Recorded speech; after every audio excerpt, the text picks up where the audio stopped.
DJ Reds or you sucker.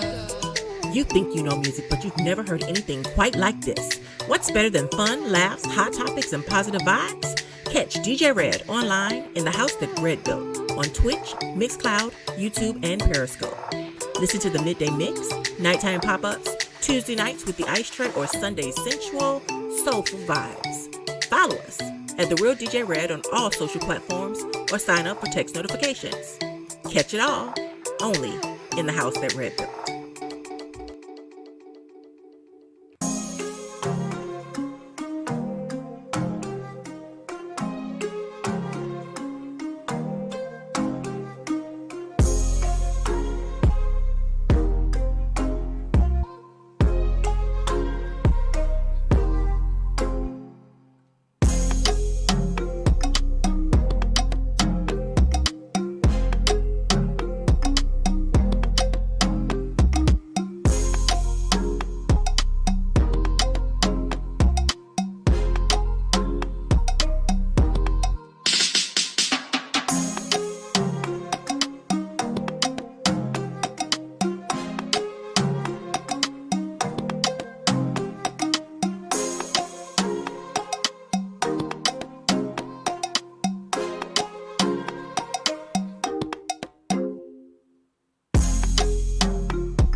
DJ Reds or you sucker. Hey yo, it's a G on the Shadyville DJ Epps. I'm in the building right now with my man DJ Red. We about to go in. Hey yo, Red, pop off. DJ Red, a boss girl representing for DJ Red. DJ Red.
Check. What's going on, Sit?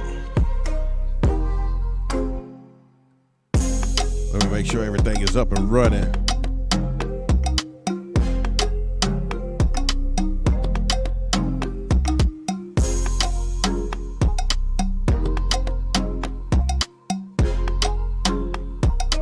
KC Beckman. Shout out to Ansel as well over on Facebook. Shout out to Mixcloud.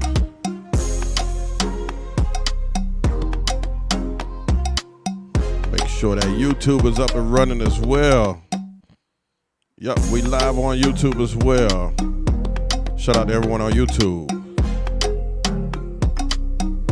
And it's the Ice Straight tonight, y'all. If you haven't heard, it's gonna be epic. It's gonna be epic.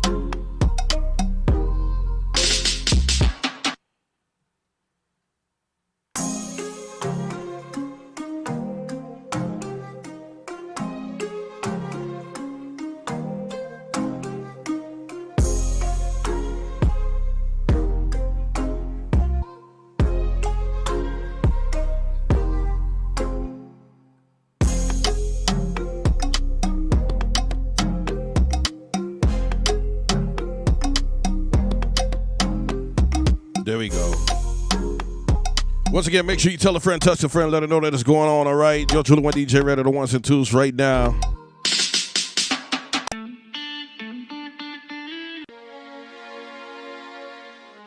Get ready to kick things off in a little bit.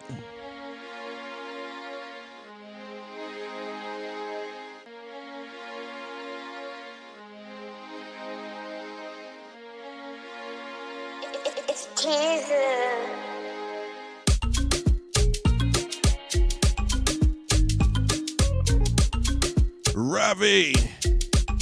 Well, you're going to see the full show tonight, Rav. You're going to see the full show tonight. Stick around, stick around, stick around.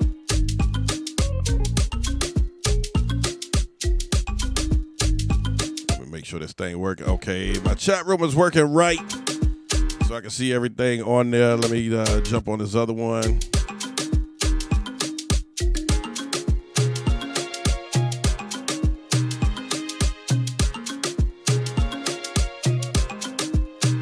Tim, what's going on?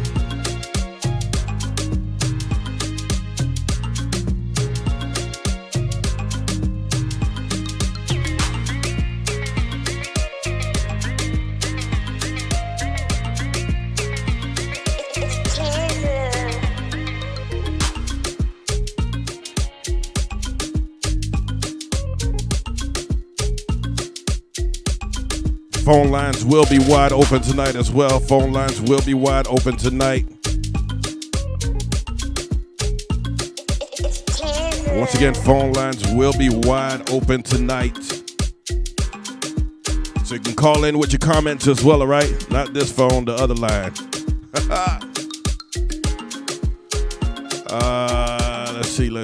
Let's see. For Baz, what's going on?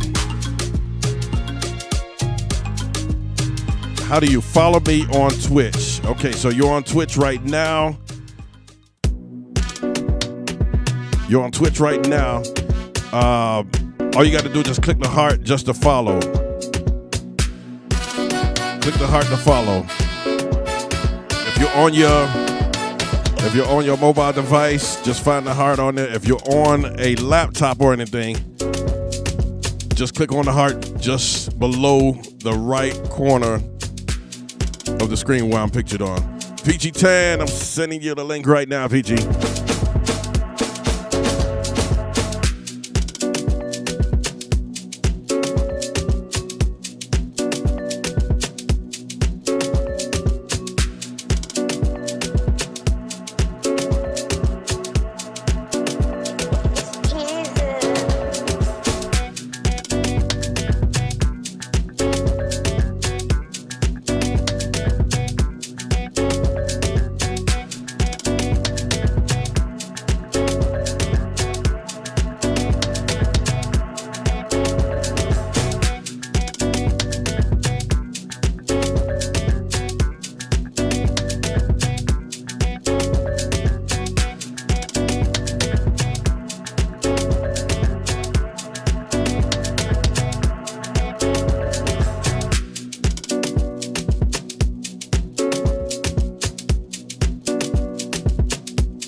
Once again, you're truly with DJ Red. Tonight is Tuesday night. I want to say happy Tuesday to each and every one of you right now. And yes, we are doing an ice tray and we are live. Not Mama Rex, not a crispy. We're all original.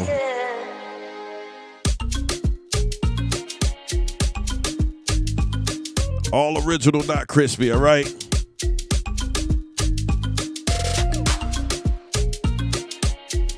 Medea.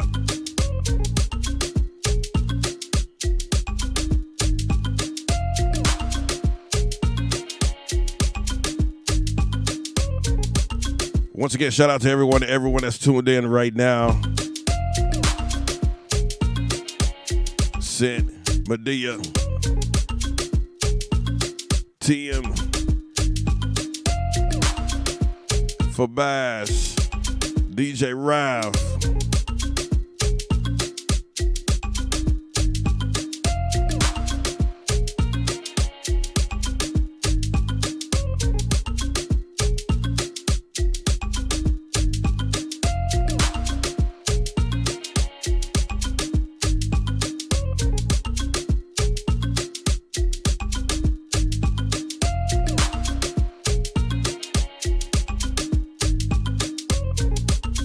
So in a little bit, we get ready to kick things off.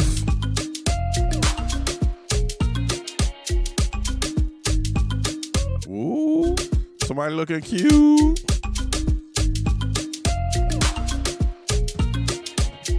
Whoa, hang on. Let me make sure I got this set up right.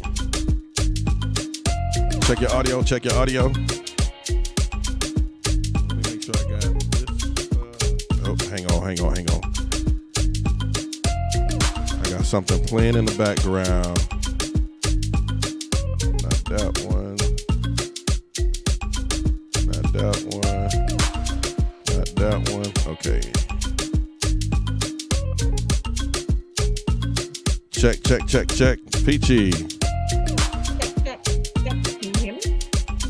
Yep, hang on. Let me turn it up some more. Go ahead again.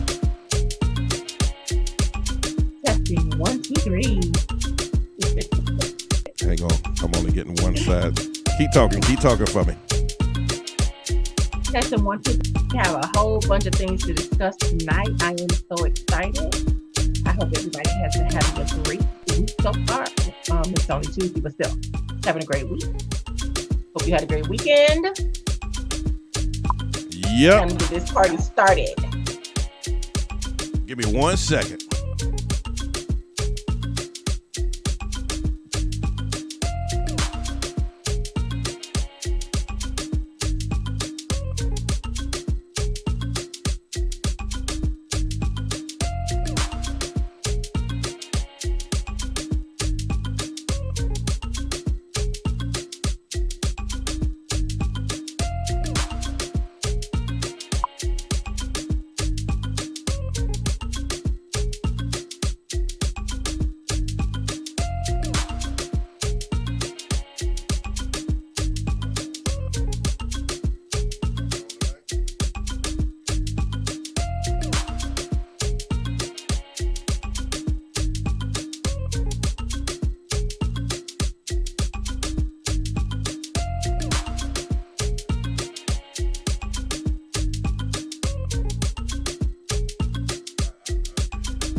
All right, I don't know about y'all, but I'm ready. I'm ready. Pam, what's going on, Pam? DJ King Tim, what's going on? Let me pull this up. I got so many things open on this computer right now.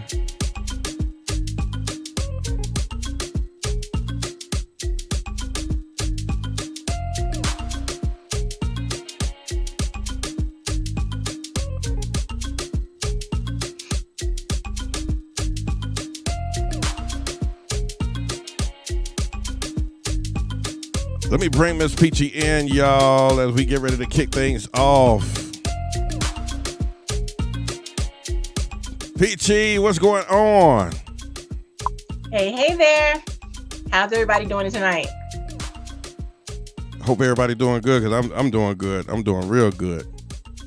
Hell, I had 2 blessings that I opened this morning. Hey. There you go. All right, so we're going to kick it off right now. So what we getting into first? What's been going on since last week, Peachy?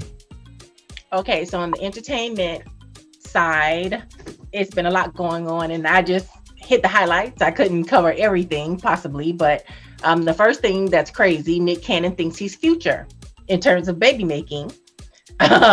He has another woman pregnant, DJ Abby De La Rosa, and they just released a photo shoot, and he just had a baby with somebody else about 6 months ago. So this is baby 5 and baby number 6 because it's twin boys. So yeah, I guess congratulations to Nick Cannon. So it's twin boys that he's having now? Huh? It's twin boys that's on the way now? Yes, they're on the way now. They're almost here. And he got twins with Mariah also? Yes. Oh, wow. Okay, well, but I guess... he had 2 other children and then another child. So this is baby 5 and 6. So yeah, he's been busy just spreading, multiplying. I tell him like they told me, boy, you need a bigger TV. You need a bigger TV. I guess, look, him and Future need to have some conversations, right? Yeah. So then, that's just nasty, I think. But okay, whatever. His child support checks. Hopefully nothing ever happens to him, and hopefully he stays working because homeboy, yeah, he needs to do better. Okay. Next. Next. So on a serious note, first there was a rumor going around that Jay-Z and Beyonce were actually buying DMX's masters and giving them to his 17 kids. But the family has come out now and say that that's not true. So, yeah. So if you thought they were doing it, the jury's still out on that. We're not sure about that right now. So, yeah. Shoot, when did that happen? Because when we were on last, he haven't passed yet. So, I'm trying to see which camera I'm looking at. Okay. Trying to see which camera I was looking at. Rest in peace, DMX. Yep. Rest in peace, DMX. And in case y'all missed it, when was that? What night I jumped on and did that DMX set? That was Friday night? Friday. Yep. You had us up all night. Yep. We rolled out till 3 in the morning. I think you got up at 3:30 in the morning. 3:30 in the morning. You had us up to 3:30 in the morning. Yep. Yeah. 3:30 in the morning. Okay. Felt good though. So on a serious note, yes, it was amazing. That set was amazing. And I was up dancing most of the time. Thank you. So if you got the Johnson & Johnson mRNA vaccine, or you're thinking about getting the Johnson & Johnson mRNA vaccine, don't do it. And right now you can't anymore anyway, because the FDA and the CDC have put it on hold because 6 women between the ages of 18 and 48 have now died of blood clots in the brain. And they died within 2 weeks of receiving that vaccine. So these are the symptoms you should start looking for, especially if you've taken this vaccine. If you have shortness of breath, if you have chest pain, severe headache, abdominal pain, leg pain, blood in your urine, or black stools, head to the emergency room immediately. Do not play, do not pass go, do not collect $200. Take yourself, call your physician, and go straight to the emergency room, because this thing is serious. The jury's still out on the vaccine, but so many people are taking it and they think it may be, okay. But I think the efficacy of how the vaccine can hurt other people, can hurt some people, they still haven't put it out there yet. So, just be very, very careful. But right now, the Johnson & Johnson vaccine is on pause. So you won't be getting that one if you are scheduled to get a vaccine. Let me ask you a question. Was the race of the people that passed or got sick from it or whatever, was the race revealed? I didn't see the different races. I know some of them were black, but I didn't see exactly how many. So it's just, this thing is just, for some people they're okay, and then some people are, having serious reactions. I have a friend in Louisiana who is having serious reactions. He is having chest pains and headaches, so he had to go to the emergency room. So I'm still waiting to hear back on that. So I just wish him the best and everything, and hopefully he'll be okay. All right, let me make sure I got this phone line put up on here. Right. Yes, we need the phone lines tonight. Phone line is operational. So the next thing going on in entertainment news. So Will Smith and Antoine Fuqua, they have a new movie that they were getting ready to start filming in June called Emancipation, another runaway slave movie, as if we didn't have enough, but okay, I digress. And they were filming in Georgia. They took it out of Georgia because of the controversial voter ID law. And so Will Smith said that institutional racism is the reason for his decision. And he was saying that the new Georgia voting laws are reminiscent of voting impediments that were passed at the end of Reconstruction to prevent many Americans from voting. Regrettably, we feel compelled to move our film production work from Georgia to another state. So word is they're headed to Louisiana, and this is based on a true story. So, okay. Emancipation is going to take a little bit longer to film. And if you were holding your breath waiting for another runaway slave movie, then there it is. That part. There it is. So, interestingly enough, we have all this crime going on, these police officers and stuff, but let's not forget Black Lives Matter, because they have their own drama going on right now. Ooh. So one of the co-founders, Hank Newsom, he just called for an independent financial investigation on the other co-founder, Patrisse Cullors, because she blew $3 million on homes, stating that she made substantial real estate transactions with no apparent income. So basically, she spent $3 million on homes and she has no income. Do the math. That's it. Come on. This is that time where we say, come on, black people, we got to do better than this now. Come on. Yes, you figure it out. Moving right along. So let's talk about JJ, Janet Jackson, our fave. Ooh. Justin Timberlake, she posted a quote on IG the other day talking about forgiveness and stuff like that. And so Justin Timberlake's trifling former manager gonna tell her to take her own advice. Like, what? Really? Like, okay. So it was just recently revealed that Justin Timberlake was the mastermind behind all of that stuff that got her blacklisted. Yep. So why you still mad? Because she got you on mute. Period. Like, do you, and she's gonna do her. Why do we always have to get over it? You know what I'm saying? Right. He had her blacklisted. Come on. So yeah, that part. What you say? Get over it. Period. Yes, that part. Period. And so, Janet, keep doing you, boo. Even though we know you are going to, but it just amazes me how, a lot of times we are asked to get over it and turn the other cheek, and of course that's with a lot of things. But no, my thing is just put them on mute and keep it moving, and that's it. And so that's it for entertainment news. I think that was enough. Again, the vaccine, whether you choose to take it or not, you can't get the Johnson & Johnson one, and if you're having complications, please by all means go get yourself checked out. Yep, please do. I'm still on the fence with that. I'm still on the fence with that. So, well, definitely on the Johnson & Johnson, not now. Yeah. And I mean, a lot of people have taken it. Some of my family members have taken it, and people are fine. But some people, there's still people who are waiting to see what's going to happen, waiting to see how effective it's going to be, because some people are still getting COVID even after they have taken the vaccine. So, right, it's just a catch-22. You just don't know. So, all right. So that was it on the top. I'm gonna say the top stories then, right? So yeah. there was another one. I thought I discussed it when it happened, but Peachy said I didn't. So there was another story in Atlanta where a son came home. This was an adult son came home and had a gun in his pocket. his dad did not want him having a gun in his house. And the dad seen the imprint of the gun and told him, no, hey, I need to remove that gun from you. He said no. They went outside, and it was gunshots exchanged between the father and son. Neither one of them were hurt. But the father, I know for sure, I did mention this story. The dad did say that he was claiming self-defense on that one. Yeah. The dad said that he claimed self-defense on it.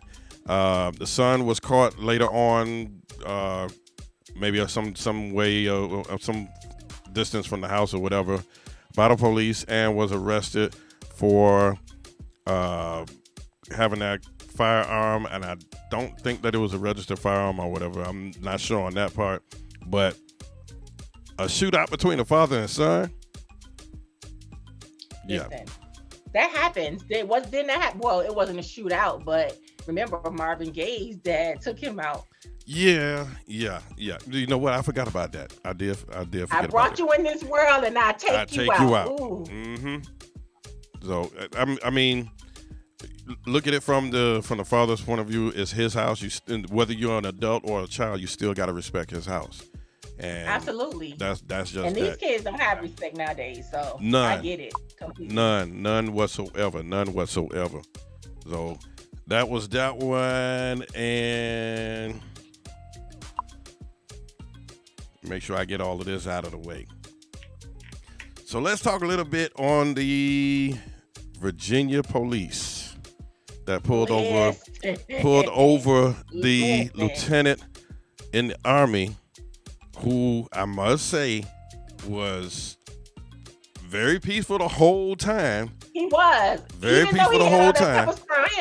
And I think what made me the angriest was this cop kept pepper spraying him like, dude, he's complying. Dude, he's doing what you asked him to do. Like, why are you continuously spraying him with pepper spray? Like, he's not listening to you. Like, really? Yeah. I mean, I watched another video before coming on live, and it showed the body cam of one of the officers, the younger one, and he kept saying, if you would have just pulled over, all of this could have been avoided. If you would have just complied, all of this could have been avoided. But he had a tag. He had a tag, though. Well, here's the thing. That whole story of he didn't have a tag. No, right. It was the fact that it was a new car. Right. And the color of his skin. Well, let's call a spade a spade. Yeah. It was a new car. Somebody with a brand new car. I'm going to stick on a new car part. I'm going to stick on a new car part. But what it was. No, the whole time he was saying all of this could have been avoided, and this, and that. Now, the older officer, which is, he's a retired Marine, was saying he talked to his superior that did come out at that time because the LT wanted a superior, wanted one of his watch commander to come out or whatever. His watch commander or whoever came out and said, gave him two options. You can cut him loose, or you can go ahead and write him the ticket for, improper tag in an improper location or whatever, and not resisting arrest. Forgot what was the other charge that was on there, but he came back and was like, well, I don't want to do that because I know it'll be double jeopardy when it comes to the military and stuff like that. Once he charged the LT with it, the military will come down and charge him as well. So he said he didn't want to do that, but he is suing them. And I believe one of the officers pay. Yeah, I believe the officer, probably the one that's a Marine, had went on ahead and resigned. Now, let's elaborate on that real quick. If they resign, they still get to keep their pension. Versus if they get fired. So there's a difference on that. But see, that's another behind the blue wall thing. Yeah. You have to go, but we're going to take care of you when you leave, even though you've treated somebody badly. Right. We're still going to look out. Right. Well, it's not just a blue wall thing. I've seen it happen with other jobs other than law enforcement. So I've seen that happen. Oh, well, just go ahead and resign, and no, you'll be taken care of this, and that on the other end. Versus if they fire him, you won't get anything. You lose your pension, you lose everything. Right. So that's a big difference on that. That's a big difference. It's a hot mess. Very much. Very much. So I want to say what's up to all the viewers. What's up, people? Yeah, let me run through the chat real quick. Good evening. X Factor Gray, Tune 2 Live, locked in right now on Facebook. Fabaz on Twitch, Pam on Twitch, Sent on Twitch. Who else? Scroll through. Medea on Twitch. Medea always on. Thank you. Marshall Pierre on Facebook. I believe Marshall is in Texas, if I'm not mistaken. I had the pleasure of DJing her wedding. Let's see who else. And let me check. Mixcloud. Well, Mixcloud ain't they there, but they not commenting. Oh, that's usual. Yeah. Nothing new. Nothing new. Backdoor. Hey, backdoor. Hey, backdoor. Let me see the other back door now. Let me see the other back door. Oh yes, the other back door. 1, 2, 3, 4, 5. Ooh, about 6, 7, 8. Okay, about 10. Okay, cool. Wow. Hey y'all, the party gets better, or the conversation gets better when y'all chime in the in the chat, or you can call in. The number's going across the screen right now, 786-763-3993. Get you locked in right now with Red and Peachy on the ice tray. Yes. On the ice tray. So let's talk about all this stuff that's going on with these people. So I want to talk about Dante Wright because I'm just so pissed. I'm just pissed to the edge of passivity. Just in case nobody don't know, tell them what happened with Dante. Tell them the story on Dante. Dante Wright, a young man. He was pulled over for infraction, of course, the wrong color, and he was shot by this 26-year veteran officer, a woman. And what made me so angry is the fact that she pulled out her gun, but if you watch the video, she's yelling taser, taser, taser. Chick, you know the difference. They don't feel the same. The gun is heavier than a taser, so you know exactly what you was doing. You was trying to shoot another little black boy and trying to get away with it. And she is getting away with it because they let her resign. And as a matter of fact, the chief of police resigned today as well. Can you say conspiracy? Period. There you go. Period. It's just every week we're running into this situation every single week. And so let's talk about this lady. Let me tell y'all about this lady. Her name is Kim Potter. Okay, Kim. So Dante Wright, he was 20 years old, and it was right outside of Minneapolis. And so what's insulting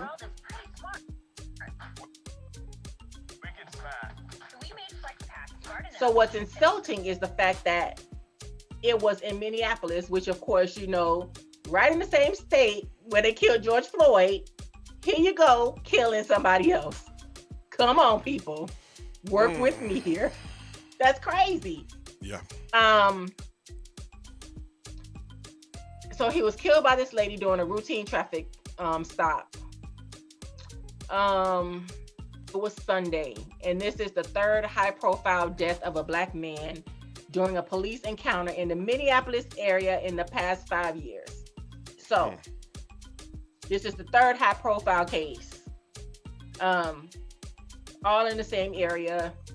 We're just going through. We're in the midst of the Derek Chauvin trial for George Floyd because he just want to act like he want to kneel on somebody's neck. And now I'm waiting until you finish. I just don't understand, when will it stop? You can go ahead, because I can go on a rant and a rant and a rant and a rant about this one right here. Okay, so the one with Kim where she shot the guy and hollering out taser, taser, taser. First things first. I've seen someone had made a comment on social media about she should have known, because she would have to take the safety off of her gun. And don't feel like I'm playing devil's advocate. I'm gonna just give you what it is. Most police officers issue guns or Glocks, and they don't have safeties on them. However, they train you to have your weapon with your dominant hand. So if I'm right-handed, my weapon will be on my right side. That's what I'm grabbing with the dominant side. Your non-dominant side, which would be the taser, that's what you grab. How you get those two mixed up, not sure, but I've heard this story, a similar story with the same script happened before. Yeah, but when she shot him, she said, "I shot him." Right. Yeah, you knew what you did. So how you gonna, taser, taser, taser, but then you say, "I shot him"? Like, yeah. Really? Yeah. And there is a weight difference between the two. I've seen something else saying that they want police officers to respond in situations or whatever, but they want us to respond in situations too. But this lady was a 26-year veteran. Yeah. 26 years. So on the force. that makes it a little bit ununderstanding. Absolutely. On my end. Exactly. Ununderstanding. And when it comes I to, ain't trying to hear nothing. No, I'm not trying to hear nothing. No. And it makes it look so suspect because the police chief resigned as well. If he had, he was taking up for her, but if he had not resigned as well, you'd be like, okay, and I think that they should have fired her as opposed to letting her resign. See, same thing resign again. and get her money. And then what pissed me off even more, a county attorney's report said that this was not her first time dealing with the aftermath of a police officer shooting somebody. So she knows the drill. She knows what's supposed to happen. She knows how things go. So, it's almost like she had to give herself time to say, "Oh, I made a mistake." Really? Well, let us make a mistake and shoot you instead of tasering you. How about that? And then let's see how you will feel and how your family will feel. Being that you said that, so I was scrolling through TikTok, and one of the people who I follow, and she follows me as well. I don't know where she's from, and I'm not going to mention her name, but she's been getting trolled a lot because of one of the comments that she said that she don't understand why Derek Chauvin is trying to prove his case. You want to simply prove the case? Let someone else put their knee on your neck with two other people holding you down for 9 minutes and 29 seconds and see if you live. Hang on, see if you live that. If you live that, then okay. If you don't, then case closed. Why we having that? Why we having it? That part. And that's easy. Let us just kneel on his neck. Done. And that, the defense, they're getting so many holes poked into their defense, it's not even funny. It is, right now, it's just almost ridiculous. The simple fact that they would even think that they could possibly get away with it because so many things have come out during this trial. It's so frustrating. So what do you guys think? What do you guys in the chat think about all these things that are going on? The Derek Chauvin trial, with the little boy who got killed, Mr. Wright. Matter of fact, remember y'all. And also the guy in the military who got pulled over for no reason. Remember, y'all can call in 786-763-3993. The number is scrolling across the screen. Lines wide open. Holla at your boy. Yes, let's talk about this a little bit before we get into the real stuff today. Yeah, I told y'all we got surprises coming up for y'all on these topics and stuff. So stuff that need to be talked about. It's Red fault. Red is coming up with all these topics, guys, making me do research and stuff. Yep. Gosh. Yep. I mean, that's my background. I do research, but geez, he putting me to work. He is putting me to work. I wanna speak on something real quick that in reference to DMX passing. Something that Swiss Beats said was that he did everything for everybody. Right, he did everything for everyone. You never seen DMX riding around in a Phantom. Never seen him with a bunch of gold chains on. Nothing like that. He made sure he took care of everyone else, and he prayed for everyone else. Yes. And that's how he did all the way to the end. He had a wonderful heart, and you know why? Because he was a Sagittarius. Hey. I'm gonna let you win with that one. You gonna let me have that one? I'm gonna let you have that one. He was a Sagittarius. Mr. Coakley, What's going on? So what's interesting in that whole thing with the lady, the Kim Potter lady, her attorney is the same one who's representing Derek Chauvin. You got to be kidding me. I am not. Are they reading a script or a handbook or something? Could they doing this? Absolutely. How to kill a black person and get away with it. Look, 2.0. Yeah. What, 2.21? Yeah, now because we in 21, 2.21. Yeah, 2.21. Once again, the phone lines is wide open, y'all. 786-763-3993. Get you locked in with us right now. Put your comments in. He's representing Thomas Lane. I misspoke. Not Derek Chauvin, but he's representing Thomas Lane, one of the other 4 officers who killed him. But it's our relative. They are related to George Floyd killing, so same thing. Twitch won't let you. Same thing. Ridiculous. What is that? Twitch won't let you comment? Hang on, let me go back over here. Medea said they watch too many How to Get Away with Murder TVs. Yes. Right. Yes, and they wanted to bring it into real life, which is so ridiculous. But then when people start retaliating, then it's a problem. Somebody knocking at the door.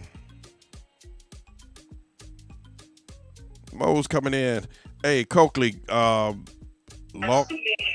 out of that app, Coakley, and then log back in. Yeah, they want to bring it into real life, which is so ridiculous. Mo's, you gotta cut down whatever that is playing in the back. Okay, gotcha. Hang on. Hey, Miss Peachy. Hey, what's up, my brother Red? I'm great. How about yourself? How y'all doing, everybody? I guess you ain't win the lottery then, huh? No, man. I'm trying to get my money back. I'm tired of these people taking my money. I go get about $30 worth of gas. I end up getting $28, and I get one lotto. Got to take a chance. And I always tell the attendant, please make sure that this is the winning lotto ticket before I purchase it. And if it's not, I want my damn money back. I'm tired of this. We do this every week. Getting tired of this. They're not listening to me. They just continue to take my money. I feel like I'm being robbed. I hear you. I'm here tonight to join my crew, though, man, happily. You know what I mean? But I probably would have missed out on it tonight if I would hit the lotto. But that's okay. I would have came back and take care of y'all. You know what I mean? My people. Oh, that's so sweet. I appreciate that. We're just really talking about these killings and these people who are these police officers. Them killers. The killers. Y'all discussing them killers. Oh God, man. These this is a tough one, man. As a father of 3 young, great African American young men, man. And then as a comedian, trying to do my comedian thing, you have to have it's a balance, because I'm a parent first, I'm a protector first. I know my children, I know their temperament, I know I raised good young men. And regardless, if my son was in that situation, I would make sure everything signed over to my wife or whatever, and it's gonna be whatever it's gonna be. But I'm not the type to pick on. You're just not gonna pick on me and leave me with pain that I have to endure for the rest of my life. I'm the type that I'll give you 10 times the pain that you tried to inflict on me. If you can read between the lines, we all can read between the lines. Meaning they can put you in a bubble, but they can't put your whole family in a bubble. And you're gonna beg me to stop. You know what I mean? And you're gonna admit to your wrongdoings, and then after that, maybe I'll stop. But whatever, you know what I'm saying? Because I love my kids just like any other parent love their children. And that was terrible. That was a killing. And it's from the George Floyd to what I saw the other day, and having. What do you think about the police officer saying she made a mistake? She grabbed her gun instead of her taser. Right. That's bullshit. That's bullshit. Let's call it for that bullshit. I was talking to my wife when I first saw it, and I heard that bullshit excuse. The difference in the gun. I've been shooting guns since 9 years old. I'm from South Carolina. I did the same thing the white folks do. My daddy took me hunting, quote unquote, if you know what I mean. I can shoot straight. I'm good. You know what I mean? So I know what time it is. You know the difference between a taser and a firearm. The weight of that firearm, a loaded firearm or unloaded, versus a colorful taser. And then what they teach you, and I did security too. I ain't gonna put too much out there what I did or whatever. It is what it is. And they teach you. They put your gun on your strong arm where you're gonna draw it. I just said the same thing. I just said that. They're gonna put it on your left hand side to where you can draw from your left hand side. Taser is on your weak side. You know what I'm saying? 'Cause that's a less lethal force. You know what I mean? So that's bullshit. And she was an instructor, so that's bullshit. And I ain't know that. Yeah, she was an instructor. They haven't really said much about that. Yeah. That even make it worse. Yeah, and the thing about it though, I'm gonna put it like this here. Let me ask y'all to do. And I hate to put it out there, but in a way I have to put it out. This is the ice tray. You got to put it out there. Okay, because I hope the defense pick up, but see, they probably pick up on it too. Let's call it for what it is. This is the pink elephant in the room. She's a murderer. She killed that man intentionally. She had plenty of time to refrain from what she was doing, but she knew what she was doing, and she yelled out to justify her action. Taser. Yeah, and then pull the trigger. So let me ask both of y'all to do this right here. Raise up your left hand and put it in front of you, right in the middle between both your eyes. Right. Okay. Now turn it this way and bring it below your nose. Okay. Now drop one finger, your thumb finger, move that in, and then your pinky, move that in. Now, how many fingers do you have up? Each one of y'all. Three. That's what the defense need to do to her. It's that simple. And once that dumb heifer recognize and say she got 3 fingers up, that means she's guilty as charged. You know what I mean? She should be good. If you're a smart defense, I hate to put it out there. I wish I could talk to them, but it is what it is. I thought about saying, this is a real open and shut case. If you're smart about it, have the heifer put up them fingers, boom, boom, boom, and say how many fingers you got up. And once she identify how many fingers she got up, it's a wrap. And if she do it in a certain amount of seconds, like in less than a millisecond, I have 3 fingers up. It's done. It's open shut case. But we all know she did it. It's just they finna play the dumb route, and maybe the adrenaline and this or that or that or this and that or this. You know what I mean? They let her resign. Yeah, I'm pretty sure they're gonna try to use the adrenaline thing. You know, it was the adrenaline, and what's so disturbing to me though that it's in the same state as George Floyd, and it's almost like these police officers are kind of lashing out, but they're trying to do it undercover. You know. It was unfortunate. It's sad. It's sad, and it's only happening to us. So they know it's an issue that's going on, and that's why I tell people, and I'm so adamant about it. You know what I mean? They better not talk about another war, going to another war when we under attack over here. Our yard, we need to clean up our own backyard before you go try to clean up another person backyard. You know what I mean? We under attack, and we've been under attack. And these little things called devices and cell phones and cameras, they're catching them. It's just been exposed. We've been saying it for decades, all our life. Now it's just putting them on the front street. And they so used to killing. I'm gonna put it like this: a killer is so used to killing. When you get accustomed to killing, you get immune to it. You don't give a damn if a camera in front of you in daylight, children walking by, people walking by in the middle of the daylight with somebody knee on your neck. If it's in you, it's in you. If you raise a dog to fight, It's this simple. You raise a dog to fight, and that dog, you breed that dog have puppies. Mm-hmm. And them puppies come out. The puppy's gonna be a little. You can't have them puppies around the kid. You're like, why these damn puppies so aggressive with the kid? It's in the bloodline. You know what I mean? It's in the bloodline, and that's exactly right. You know what I'm saying. So my point is, if you didn't extinguish racism from the beginning, you know what I'm saying, it just didn't disappear and say poof, go away. It just hid its ugly face, and now it just resurfaced on different formats, such as all these technologies. So you know what I'm saying. It's sad. We stay in sad times. It's hard to focus, to be a black man, and to have black children, and just to get up and go to work every day. It's a challenge, man, and it shouldn't be that way. It shouldn't be that way. You know, I keep telling people, stop looking at the smoke screen and recognize that it has never stopped being hunting season. As a matter of fact, now they're just doing it for sport, like you said, and everybody sees it. It's no remorse, or they're not trying to hide it anymore. It's just like, we're hunting you, we're trying to get rid of you, and we don't care.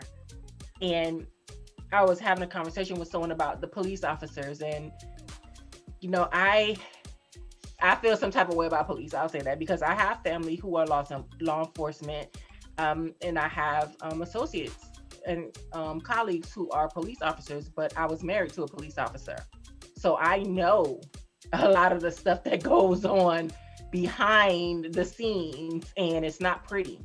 And a lot of police officers who, if they can't pass a psychological in one police precinct, they'll go to another agency, and if they know somebody, they'll push them through.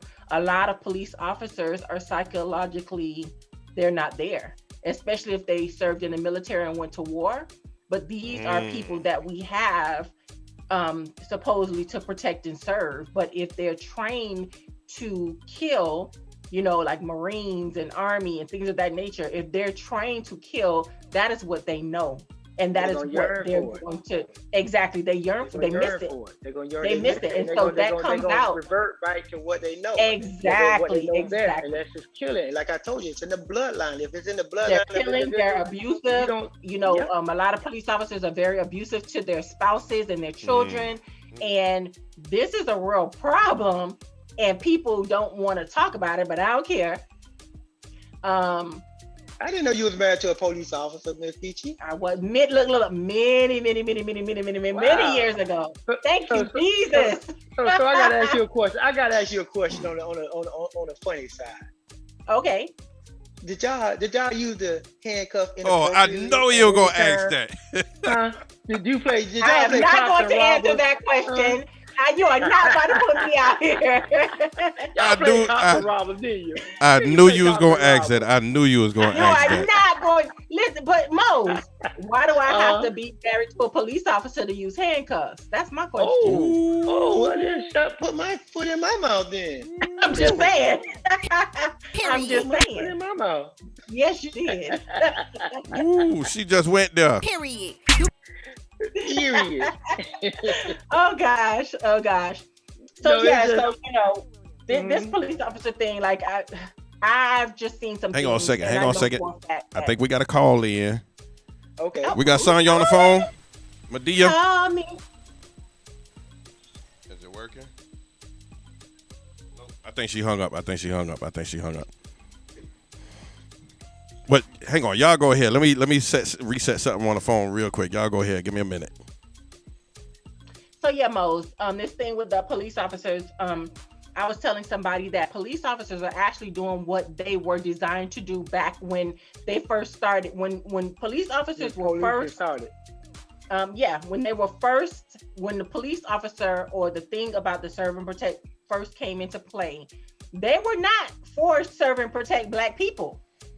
Yeah, it was never to serve and protect Black people. So they're doing exactly what they were trained to do. Control the masses. Exactly. Continue to create havoc within the mass in the community. And then here go the thing. A lot of them don't even. I've been saying this for decades. I've been saying it since like 19. I'm like, if you don't police in a certain area, you don't need to be over there. Police in your own area. You know what I mean? We don't need you over there because the same energy You know what I'm saying? You don't give the same energy off that you give in your gated community area. You know what I'm saying? You more compliant, nice, approachable. You know what I'm saying? But over here, you just a rogue, you this and that. And then with the qualified immunity that they got on top of that, when they voted that in and allowed that to happen, I was like, ooh, it's hunting season on Negroes. It is. And and then I knew that from day one. Have LDE. And if you don't know what that means, look it up, guys. But a lot of police officers have LDE, that inferiority complex. So, you know, people become police officers for a number of reasons. A lot of them not necessarily to serve and protect. It's because they were bullied in high school or elementary and need to prove something. I mean, let's just call a spade a spade. Yeah. Out of 10 police officers, probably 2 of those 10 are in it because they really wanted to be police officers. That means you have 8 other people who just doing it for other reasons that are not to serve and protect. Underlying hidden agendas. Yes. The check. They have qualified immunity. Exactly. And not held accountable. You hold everybody accountable. If you go into an ice cream shop and somebody put sprinkle instead of sprinkles on your ice cream, they sprinkle rat poison on it, you die. Guess what? You get fired. You held accountable. You know what I mean? And they're gonna bring charges on you. Well, you know what I'm saying? But the same thing need to be applied to the officer. Nobody should be held, give qualified immunity. That's number one. That's a no. You should be held some type of responsibility towards your actions and stuff like that. You know all right, y'all hang on a second. I got Mr. Clapp on the phone right now. Okay. Can you hear us? I can hear you. All right. What's your input? Well, I'm listening to you all. I don't know if you had a chance to see the video that I put up. Hang on a second. Oh, whatever you got playing in the background. Yeah, I got to turn it down. I was looking at you all on the computer, so I'm going to go ahead and turn it down now. Hey, Mr. Clapp. So basically what I was saying, I looked at this yesterday, and it really pissed me off. And I put a video up on Facebook because I would have exploded had I not got out what I needed to get out and have my thing about it. But, it gets to the point where every time it comes to us as black people, they'll make a mistake, and they're okay with making that mistake. It takes us out because we have never been in the cards for America anyway. And if you think about police officers, they were the overseers, and the first police forces in this country came about because of overseers trying to catch runaway slaves and trying to keep black folks in check. So I look at many officers, and we say there's some good ones out there, and that may be true. But if the good ones go ahead and turn their head, they don't speak up about the bad ones. They're just as guilty as the ones who are perpetuating the acts. So, I'm numb right now. I'm a little pissed off. I'm numb because for a trial to be going on right in the same state where you go and you perpetuate another act like this, you're 26 years on the force as a police officer. You're a police trainer, plus you're the president of the police union.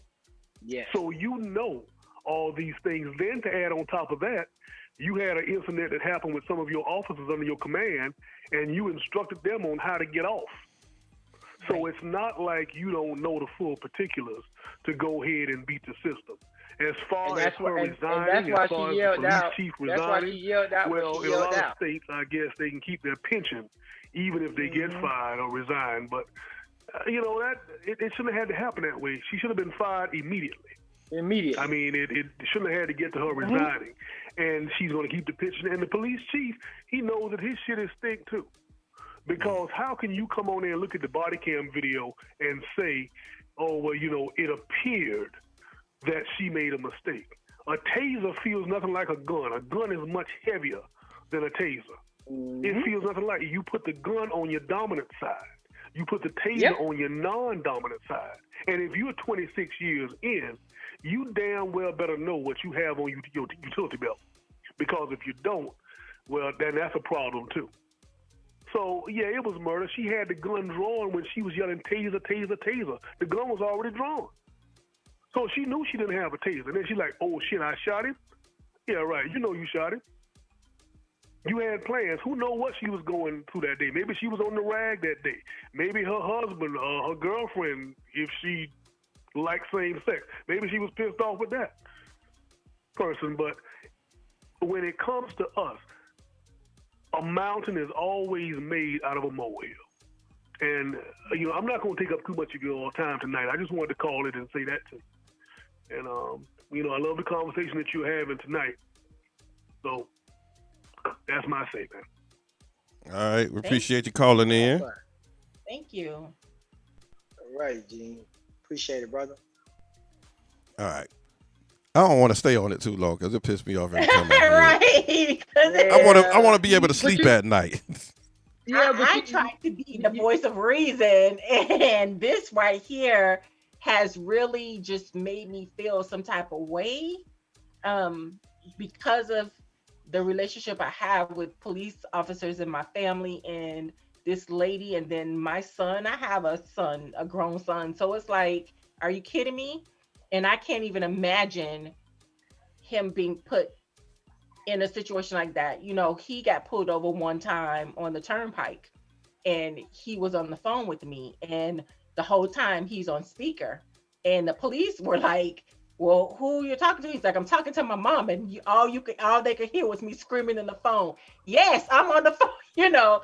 I can't imagine. So my heart goes out to his family, and I hope that this woman is tried and found guilty of murder, because she's a murderer, and I want her police chief to go to jail too, just because he's condoning what she did and trying to cover it up. And it's almost like it happens so much. It's almost like we becoming numb to this. You know what I mean? I'm not becoming numb to it. And I can't. It's like, no, as a black parent, and I got 3 young black, great, good, productive citizen boys. You know what I mean? And one that age, man, I don't know. That it's almost like they're trying to program a good parent to become a retaliator, and go and get, some type of justice. Because as a parent, it's your duty and your obligation and your, to protect, serve and protect your children. You know what I'm saying? And by all means necessary, like I said, I'm gonna protect mine, and it's gonna be what it's gonna be. Like I said, I'd rather be judged by 7 than carried by 6. And that, what I'm saying? So, and anybody trying to inflict pain on me, you know what I'm saying? I promise you 10 times the pain you try to inflict on me. Read between the lines. It is what it is now. You know what I mean? This is the mindset that society, that our judicial, and then that's the thing, our judicial system has this is by design. All this is by design. And it's working exactly the way that they strategically placed it to work. You know what I mean? And because it can be cut out. All this can be, because it's BS. It could. It really could. And the sad part about it, when you say that it's very strategic, it is. And that's why, a lot of times we talk about these voting laws and things. People need to really realize that the clock is ticking exponentially, and we need to get these people voted out, because next year is 2022, and there are a lot of elections going on. And what people don't realize is that the former president, because I will not call his name, but the former president, he put so many people in those courtrooms, in the lower level courts, so they could run the show, period. Exactly. Over 200. Yes, and a lot of people did not pay attention to that. And so you got to get these people out. You got to get these people out, and we are going to have to really, really work hard, because they are trying everything that they can to make sure that we are, I feel like they want us to be exterminated. Like they want us extinct. And like, it's, as time goes on, it's more frightening to see. All I can say is nobody lives in the bubble. Nobody's immune. You can be immune, but your whole family ain't finna be immune to it. And read between the lines on that one. And I leave it at that. I ain't threatening. You know what I'm saying? I leave it at that. Your whole family ain't immune from it. So, you know what I'm saying? So your action could cause somebody in your family, you know what I'm saying, harm. So you need to keep that beastly stuff under control and stop murdering our women, children, and so forth. That's Stop right. it. Stop it. If you feel like murdering something, go out there and shoot some wild hogs and animals and stuff like that. I ain't with Peter. I don't care about Peter. I love fried chicken. And I have to smile and laugh to keep from being angry, or you know, it's almost like I have to balance myself out, because the rage sometimes that you feel when you turn on the news and you see another person who has been slaughtered, because that's what it is, who's been slaughtered unfairly. It's like, when is it going to stop? And it's like, okay, what do you want us to do? You already saw how you've already seen what can happen, what could possibly happen when enough people get pissed off. Like, do you really want that? Do you really want it? You know? And it's crazy how they got it set up, Miss Peachy, how they can clearly commit murder, murder a child, and then they say, get over it, go in the house, you got a curfew, go to bed, sleep on it. Don't come out, you got a curfew. You know what I mean? Exactly. Like, really, like you know, like we don't have emotions. You know what I'm saying? And then here go the thing that's ironic to everything. You take January 6th, all the police is there. You mean to tell me, and not one of them used a taser? One of them did use the gun. But I'm just saying, you take January 6th. What happened January 6th? You mean to tell me all them officers had that much self-control? You know what I'm saying? We're talking about a minor infraction. A child lost his life, man. It just, and I'm just so beyond up here. I had to call my children.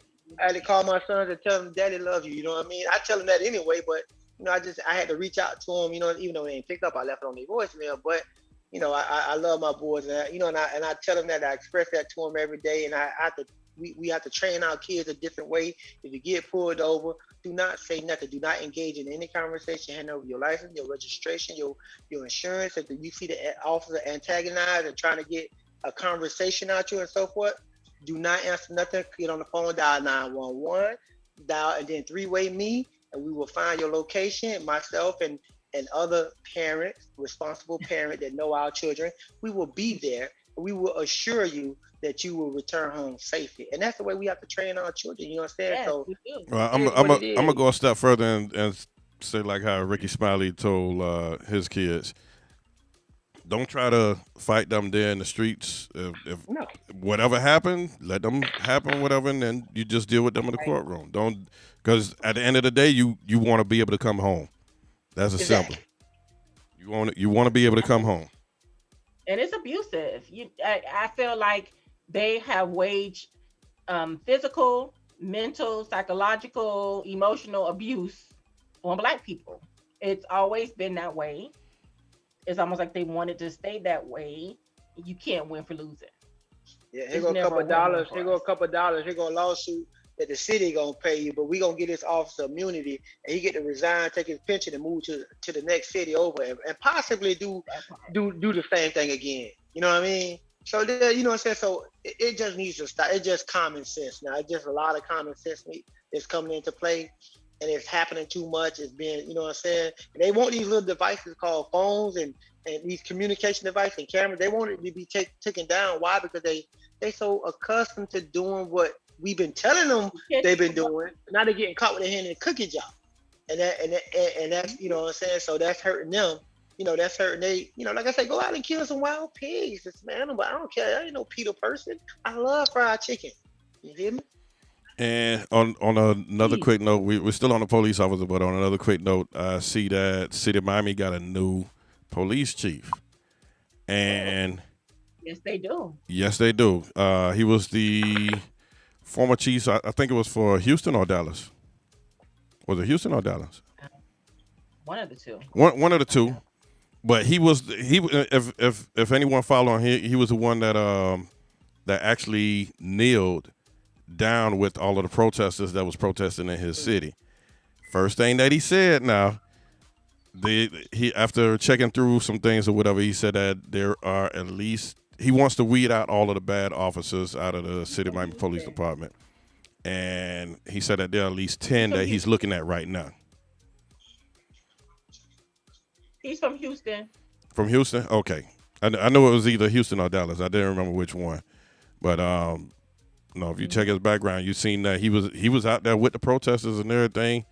And he said wrong is wrong, right is right. But if a police officer is wrong, they do not need to be on his force. And from what I've seen on the news, there were at least 10 officers that he said that he wants to either evaluate or get rid of or whatever that's on the force right now. So hang on a second. Phone line's ringing. Hello. You on the air? Hey, everybody. How's it going? What's going on, Rich? Hey, Rick. Hey, thanks for answering my call. All right. Move away so I don't get any feedback. Okay. Rich, I've known, just in case y'all don't know, I know Rich for a long time. You went to the West, right? Northwest. Yes, I did. You want me to get a background or you want to give it? Go ahead. Get a background. All right. I need to sing the anthem. All right. Richard is a graduate of Miami Northwestern, also worked at Miami-Dade Police Department, former detective for robbery, as well as Coral Springs PD. Matter of fact, if I remember right, he was working that day when the Parkland shooting happened, and has moved on from Coral Springs PD and now moved up to a federal level. That's as much as I can give you from there. That's as much as Congratulations, brother. That's what's up. All right, thanks. I appreciate that. I need to borrow a few dollars, brother. Thanks for certifying me before I start speaking. What you didn't tell people was that I'm from Liberty Square, right? I'm gonna let you tell that part. Right. So I just want to certify who you're talking to before I start speaking, and I just want to shed a little light on what's my background experience and some of the things I've been involved with. But I'm from the projects. Used to walk to school from the hood. I've been through mostly what everybody else experienced. Obviously I'm African American, so I know what the harassment is all about. Been harassed several times as a young man. So because some of my experiences in my youth, I won't get into deep detail.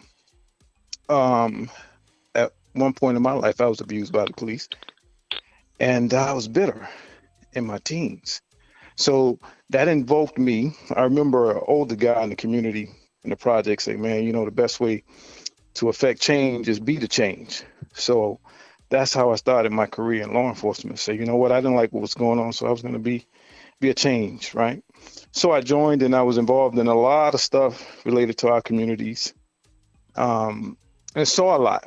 And I'm not going to pick sides on who's right, who's wrong. That's up to the jury and all that stuff. But I am pro-community. And one of the things that I noticed about our community, I was involved in the Trayvon Martin case. I'm not at liberty to speak about to what length, but I was involved from a community side. And one of the things I noticed about our community is that we're experts at calling out, racism, abuse, excessive use of force. We're experts at it because guess what? We experience it. We see it firsthand. So we know what it's like. We know what it feels like. And to some degree, every day you experience some level of it, and other communities don't know what that feels like. So through my whole career, I've always wondered why we spend so much time identifying it and not collaborating to affect the change the way that we should affect the change. And until we can get the change that we need and the change that's required to stop losing Black men at the hands of law enforcement, at the hands of reckless behavior, at some point we should galvanize and say, okay, well, let's teach ourselves how to survive, not violently, but how to survive. Let's have this conversation that we need to have. So going to the grassroots, let's talk about not the actions, but what initiated the stop, right? Before anybody pulled anything out. What initiates these stops? What's the mindset of the people that caused them to find enough reasonable suspicion or probable cause to affect the actual stop? So the point that you made earlier, Horace, was, you got to live to be able to tell the story. So we need to start having these conversations about police encounters and learn about how we should interact with police when you encounter police in traffic stops, which is most of the case. And what I used to do in the community when I worked for Miami-Dade, my job was I was in almost every church in the city, every community center, every place I could be to spread the word on what you can do as an African-American male being stopped. What are your rights? And what are the police officer rights? But what I would notice in all those buildings, most of the time, they were empty.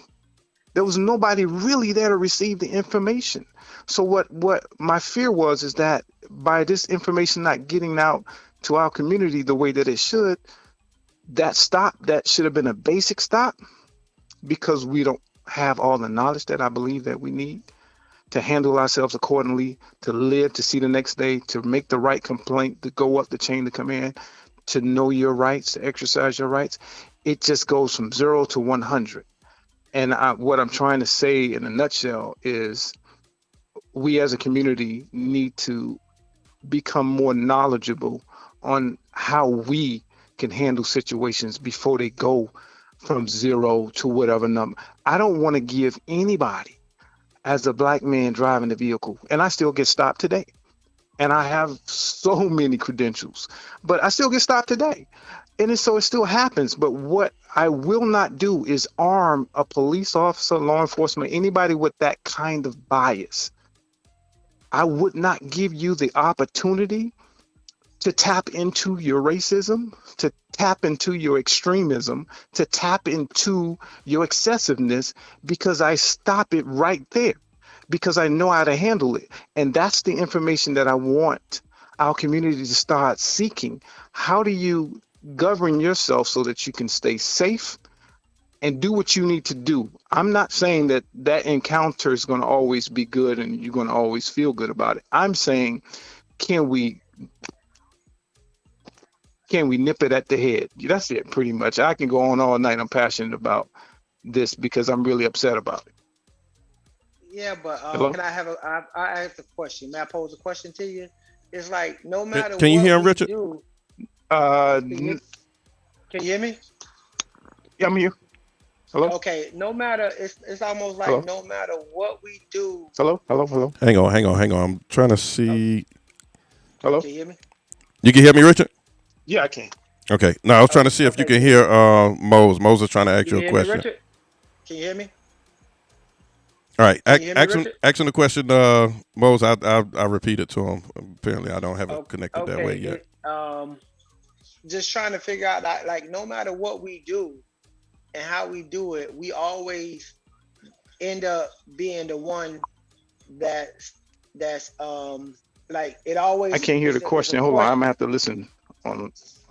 It's almost a question like no matter what we do and how we do it, it's always it's under a microscope. We could have did this, we could have did that, we could have did this, I shouldn't have did that, or he or she shouldn't have did that, they should have just complied. It's no matter what we do, you know what I'm saying? So it's deep rooted and it needs to be uprooted.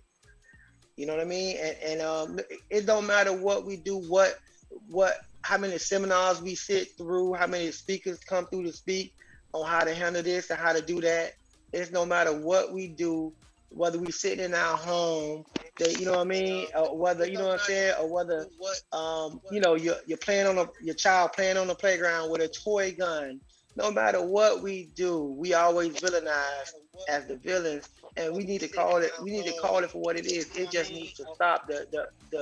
It needs to stop. You know what I mean? So it's not a matter of how can we do stuff better, or how can we avoid a situation when we know we're not the one that's antagonized or creating a situation. You know what I mean? And you know, I'm old enough to understand how to avoid that situation and handle that situation, but it's a shame that I have to teach my kids the same thing. You know what I mean? How to avoid a grown man that's antagonizing you and trying to get you a case, you know what I mean, or kill you. You know what I mean? So it's not us it's not the black community. It's the people that don't live in our community that come into our community that creates these type of situations. You know what I mean? Well, on that part, what you said, Bose, with the people not living in our community, they did a study not too long ago in Miami Gardens with the ratio of officers that live in the community versus the ones that don't. And I believe, go ahead, Richard. Hello. Yeah. If I'm not mistaken, I think Miami Gardens had like maybe 15 or 20% of the officers that patrol those streets that actually live in that neighborhood.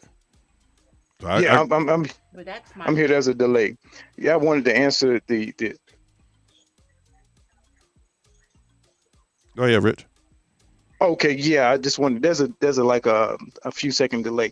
Right. Yeah, I 100% agree with what he was saying. That it's not our fault.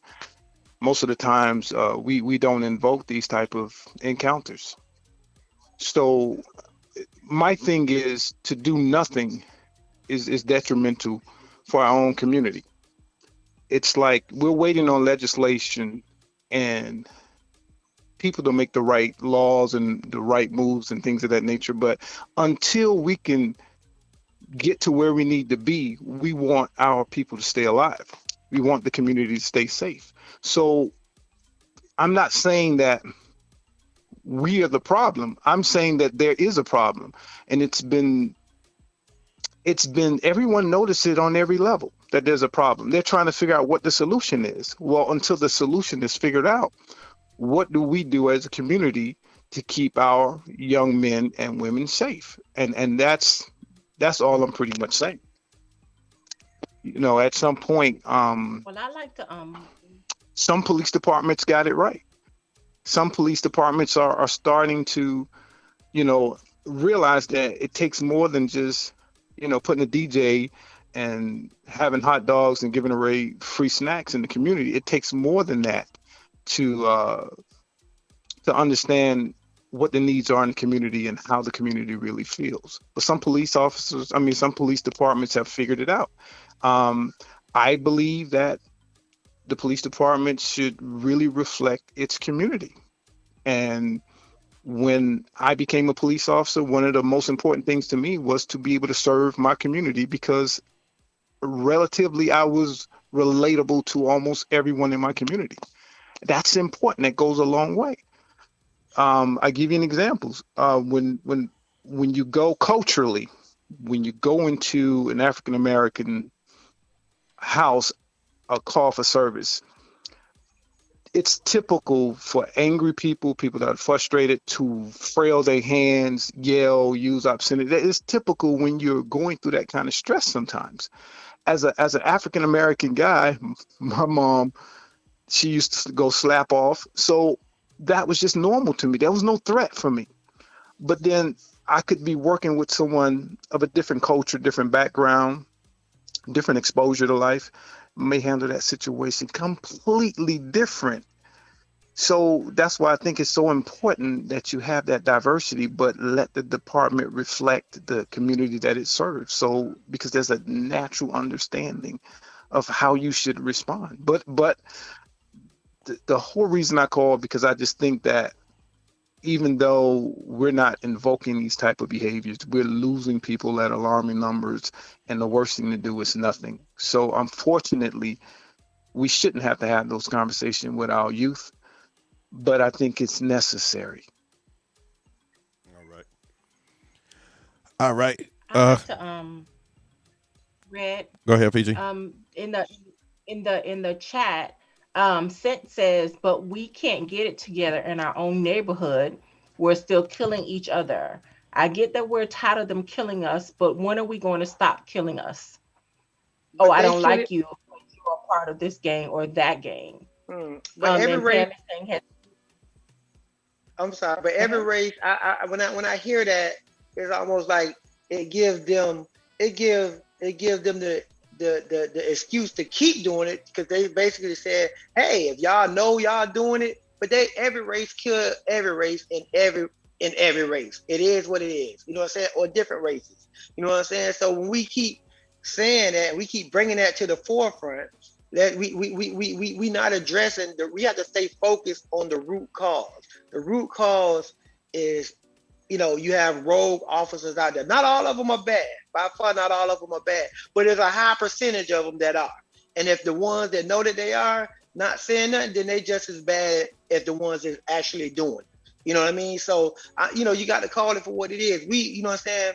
And we can't continue to say the things like that, because when we put that energy out there, then they're just looking at it like, well, y'all killing each other, so why y'all get mad? Because we helping y'all out. You know what I'm saying? So we have to take away that mindset, because white people kill white people too. It is what it is. Asian people kill Asian people too. Gay people kill gay people too.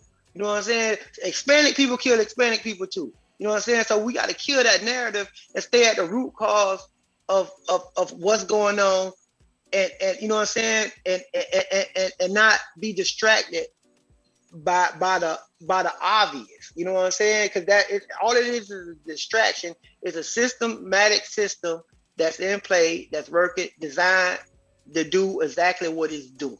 You know what I mean? It's just that simple. Right. Well, I like to address something Rich said. I thought it was so interesting. Talking about the churches that are empty. And one of the things that I found, because I've done a lot of community work, and sometimes those churches are empty because people don't trust the police. And most of the time people don't trust the police, especially in our communities, is because a lot of the people know the police. They know them from the community. They see them still doing shady stuff as a police officer. So why are you going to trust somebody when you already know them personally and you see them doing wrong? Why would you trust them? So it's a twofold problem. You have to think about, and I understand exactly what you're saying, Rich, in terms of community, and we need to come together and everything, but people get to the table, people come up with these ideas and they're never executed. They're never carried out. It's almost like people come up with these brilliant ideas and these brilliant plans and all these things that we need to do and addressing all these problems. But when it gets to the top, all you get is red tape. All you get is roadblocks. No one wants to push it through. No one wants to see it through. So how are people supposed to have confidence in a system where, even though they say they want to do things, and and this completely negate, Rich, you're different. You were in the community, you were doing things. But how are we supposed to fight against a system where when you're trying to come together as a community, all you get is backlash, all you get is the railroad and everything? Those programs are not put in place. People talk about it, but they're never about it. So I can understand why those churches are empty, because nobody's trusting the cops that they're looking at killing us, robbing from us, hurting us. Come on. They're no better. A lot of the cops, and I meant what I said about the 8 out of 10, they're no better than a robber on the street, because that's how they're treating us. All right, Richard. They're no better. All right, hang on. Give him a second, because he's listening to the delay. I got to get the phone line hooked up right. That is going to run both ways. Oh, okay. I think you bring a good point. I'm sorry for the delay. It's a little delayed, but yeah. So yeah, you're right. There are places where the people in the community do not trust the church. But I'm only speaking from my perspective. I can't certify all police officers, but I believe that what I was trying to say in a nutshell is basically, when it hits the fan, it's when it's packed. When it actually happens, it is packed. The relationship I had with my community, it was phenomenal. And there are a lot of like officers that have that same relationship, and not necessarily just black officers. There's a lot of white officers that has that same relationship with the community. So if I had to guess, I would say there's a large majority of every police department that have really good officers. I heard a comment about, most of them joined the force because they were beaten up or they were bullied. Those people are in there. That's part of it, but those are the people that are not weeded out in the beginning of the application process, right? But I still believe that, I believe the way I was raised is I don't wait for someone else to solve my own problem. I figure a way out until that person, because that's a process that takes long. It becomes political. You get all these promises and these things never happen, and it's frustrating. But my thing is, I'm not trying to die in the process, I'm trying to figure it out. So what I did is said, hey, all the young men in my circle that I mentor, my nephews and my relatives, hey, listen, if you were ever stopped, you do 1, 2, 3. You do this, you do that, you stay alive. You know what I'm saying? So at some point, I think we have to be more involved and more engaged, even though I know it's not our fault. But until the problem is solved, I think we have to open our eyes and do what's required and what's necessary and stop expecting the Superman to come and save our community. That's just the way I think about it. There's no one solution, but I do think that at some point we got to galvanize as a community. We got to get involved. And, we call it out good all the time, but at some point we got to stop. We got to stop it. You know what I'm saying? We got to stop it. And, unfortunately, I think forgive me for not remembering your name, but he said something great about good cops not calling out bad cops. That is ultimate. I love that response. Good cops should call out bad cops, because that one bad apple, it really gives all police officers bad reps. And what they're having now across the country is a problem recruiting police officers, good people coming onto the force, because the little small amount of bad officers that have done these horrendous things to our people in our community have now given most of law enforcement a bad eye. So now people don't even want to join the force anymore, and that's horrible. So we need to change all of that. I am so happy to be a part of this conversation. You guys have tabled this. It's passionate. It's something I'm very passionate about.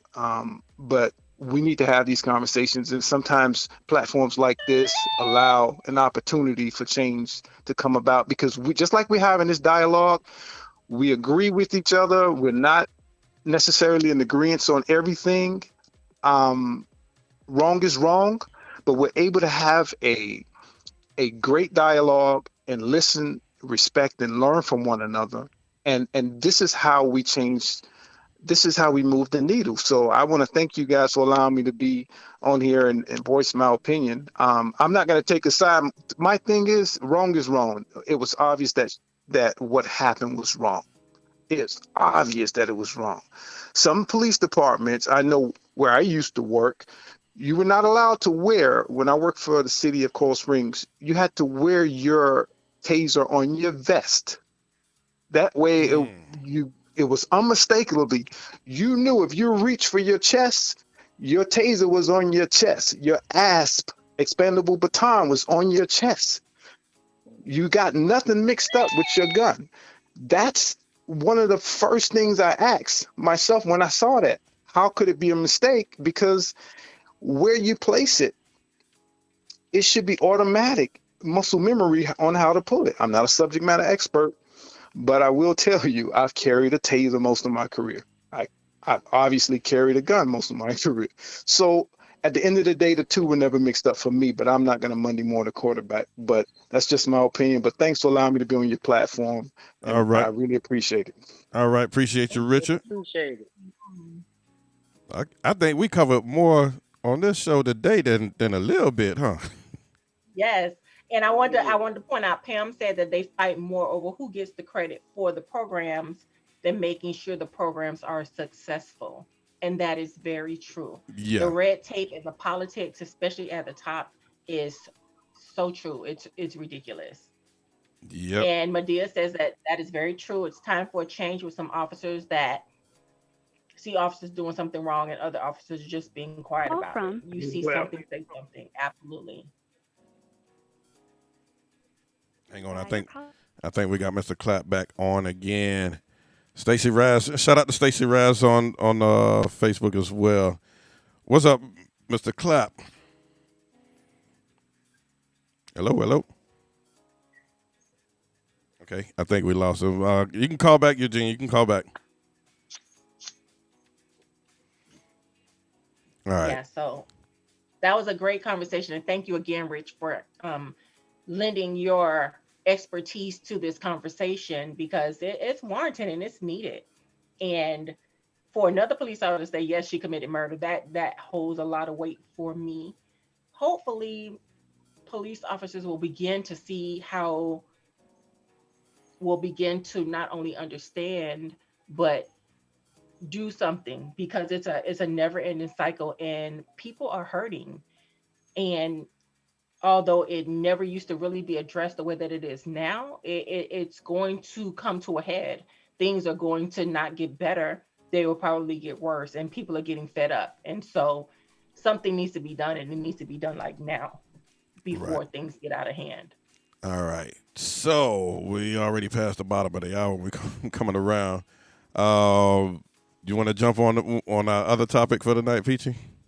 Yeah, so that will lead us into our other topic, actually. So hang on. Here we go again. Hang on. Call from real quick. Eugene Clapp. To accept, press 1. To send a voicemail, press 2.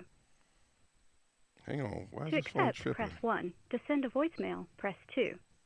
All right, hang on. What? Yeah, I You don't know. gotta press 1, DJ Red. I'm trying to get to the screen. I'm trying to get to the screen. I'm trying to get to the screen. Uno. Hang on a second. Hang on. I'm a. Let me see if I can call him back. I just call him from this other line. Hang on, because I know he's trying to get something in real quick.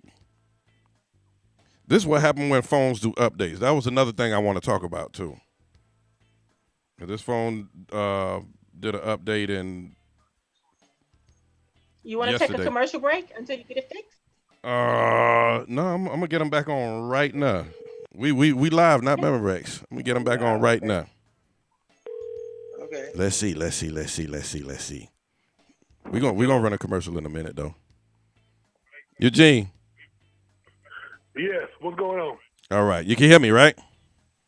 Yeah, I can hear you loud and clear, man. All right, apologize. I was trying to get this thing answered, and I got to change some settings on there so when y'all call in, I don't have to press 1. It'll just automatically come in. All right, so go ahead. We're getting ready to switch up in a minute. Yeah, I can dig it. Listen, I listen to Rich, and it's obvious that Rich is a good brother and also a fine police officer. But, you know, Red, even though he said what he said, he's still a police officer, and he still wants us as a community to extend the olive branch to the police officers and to be understanding. We're way past understanding. We really don't want to hear shit what they have to say. Because like it has been discussed before, we have those church meetings. We have those, we're gonna. They send their representative out to talk to the community all calm. And for a month or two, maybe it's okay. But then the same behaviors happen. I'm going to say it like I've always said it. I'm fast believing there are no good cops.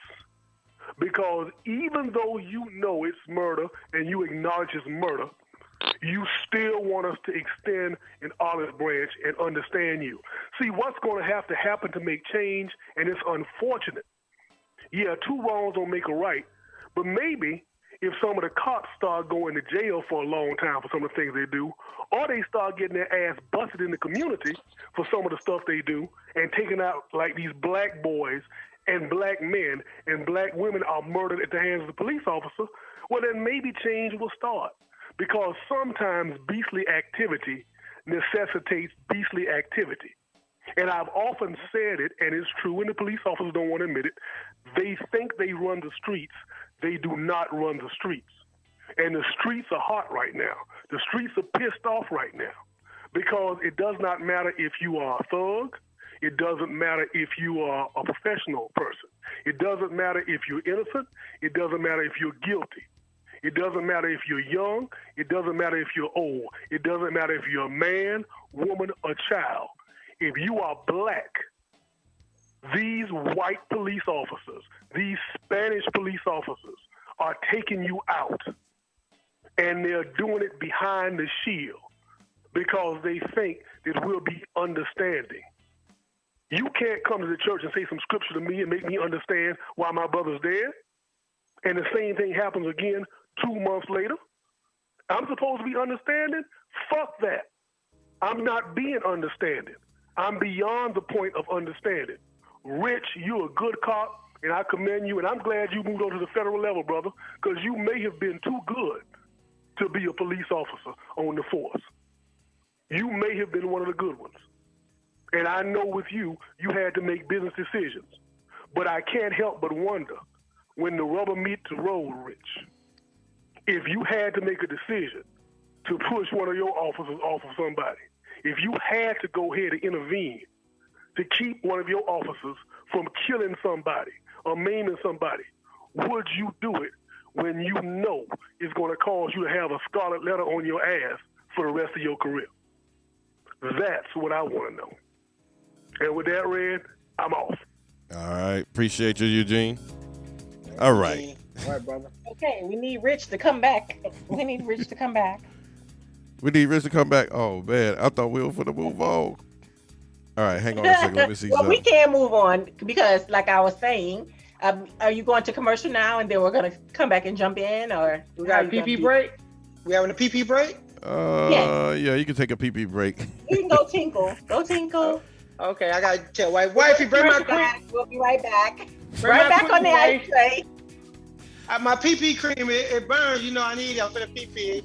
I'm live, ain't it? Oh, damn it. We'll be right back. All right. So with that, I did not make a commercial for this one yet, but it will be coming. Let's celebrate Mother's Day. Join us, reminisce, listen, and chat. Mother's Day. It's a pre-Mother's Day celebration Friday, May 7th at 7 p.m. right here on Mixcloud and Twitch. It's going to be on Mixcloud and Twitch. We're celebrating all of the mothers. Also, if you would like to have your mom, or if you are a mom yourself and you want your picture showed on a slideshow, please email me. Please email me at the email that's going across on the screen right now. You can send it to the Ice Tray Show just as well at Gmail. The Ice Tray Show at gmail.com. All pictures must be in by May 1st, 5 p.m. No later. Any other pictures that are sent beyond that point will not be shown on the slideshow. Let me see something here. And let me get this one out real quick. Conch Salad to Go. That's right, it's Conch Salad to Go. Serving the best conch salad in South Florida. Serving conch salad, conch fritter batter, dressed conch fritters, and more. You can get your conch salad spicy or mild. If you buy 2 or more orders, we will deliver to you. Follow us on all social media platforms at Conch Salad to Go. Conch Salad, the number 2, go. Or call or text us at 786-356-0878. Once again, that's 786-356. South Florida, are you ready for something new? It's the City Crab, 18415 Miramar Parkway, Miramar, Florida, 33029. Follow us on all social media platforms at The City Crab, or log on to thecitycrab.com. Or you can give us a call at 954-639-7856. The City Crab. All right, we're back, y'all. We're back, y'all. Okay, we back live. Okay. We back live. We back All live. Okay, well, I have a. Are you sure? Because I'm looking at a commercial. What you're looking at is the now we delay. live. You're looking at a delay. Oh, delay. Okay, so we're back. I need to put in a shameless plug. If you haven't checked out the latest episode of Respectably Raw Podcast, please make sure you go check it out. RespectablyRawPodcast.com. Yep, y'all need to check it out.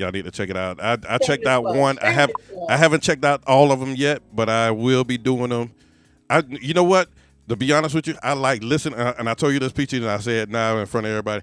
I like listening to stuff like that when I'm out cutting the yard and I got on these same headphones, And I can be cutting the yard and I can listen to everything on there, just like Rich gave me some information to listen to a while back, and I went and looked it up. Matter of fact, that same day, I listened to the one that Rich was talking about, and I listened to the one that listened to yours, and it was very, very informational on that. I think I listened to the one, what was it called? Healthy or something like that? Yes. Get healthy. Get healthy. Get with healthy. Pam Ryan. There we go. There we go. Yeah, Get Healthy with Pam Ryan. And then the latest one is up.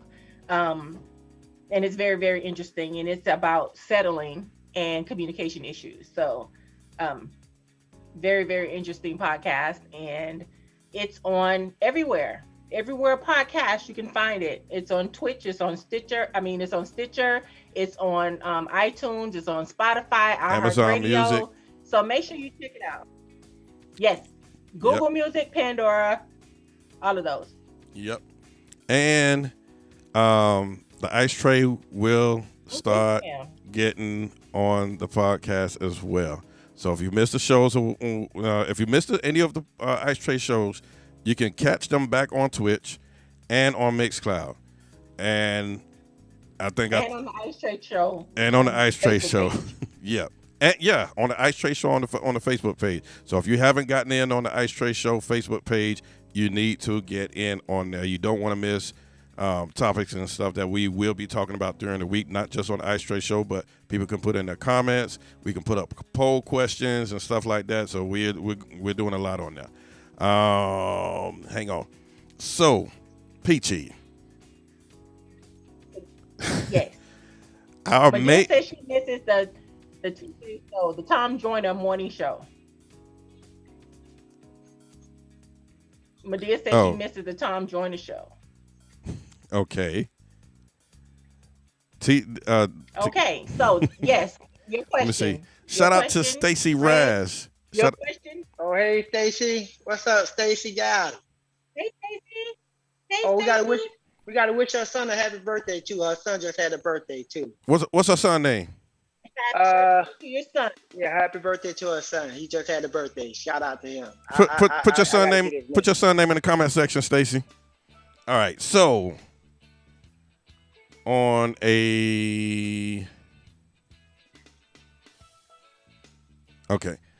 another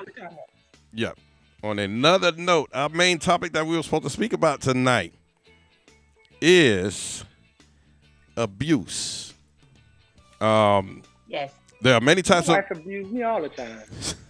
There are many types of abuse. You have verbal abuse, psychological abuse, physical abuse, emotional abuse, and financial abuse.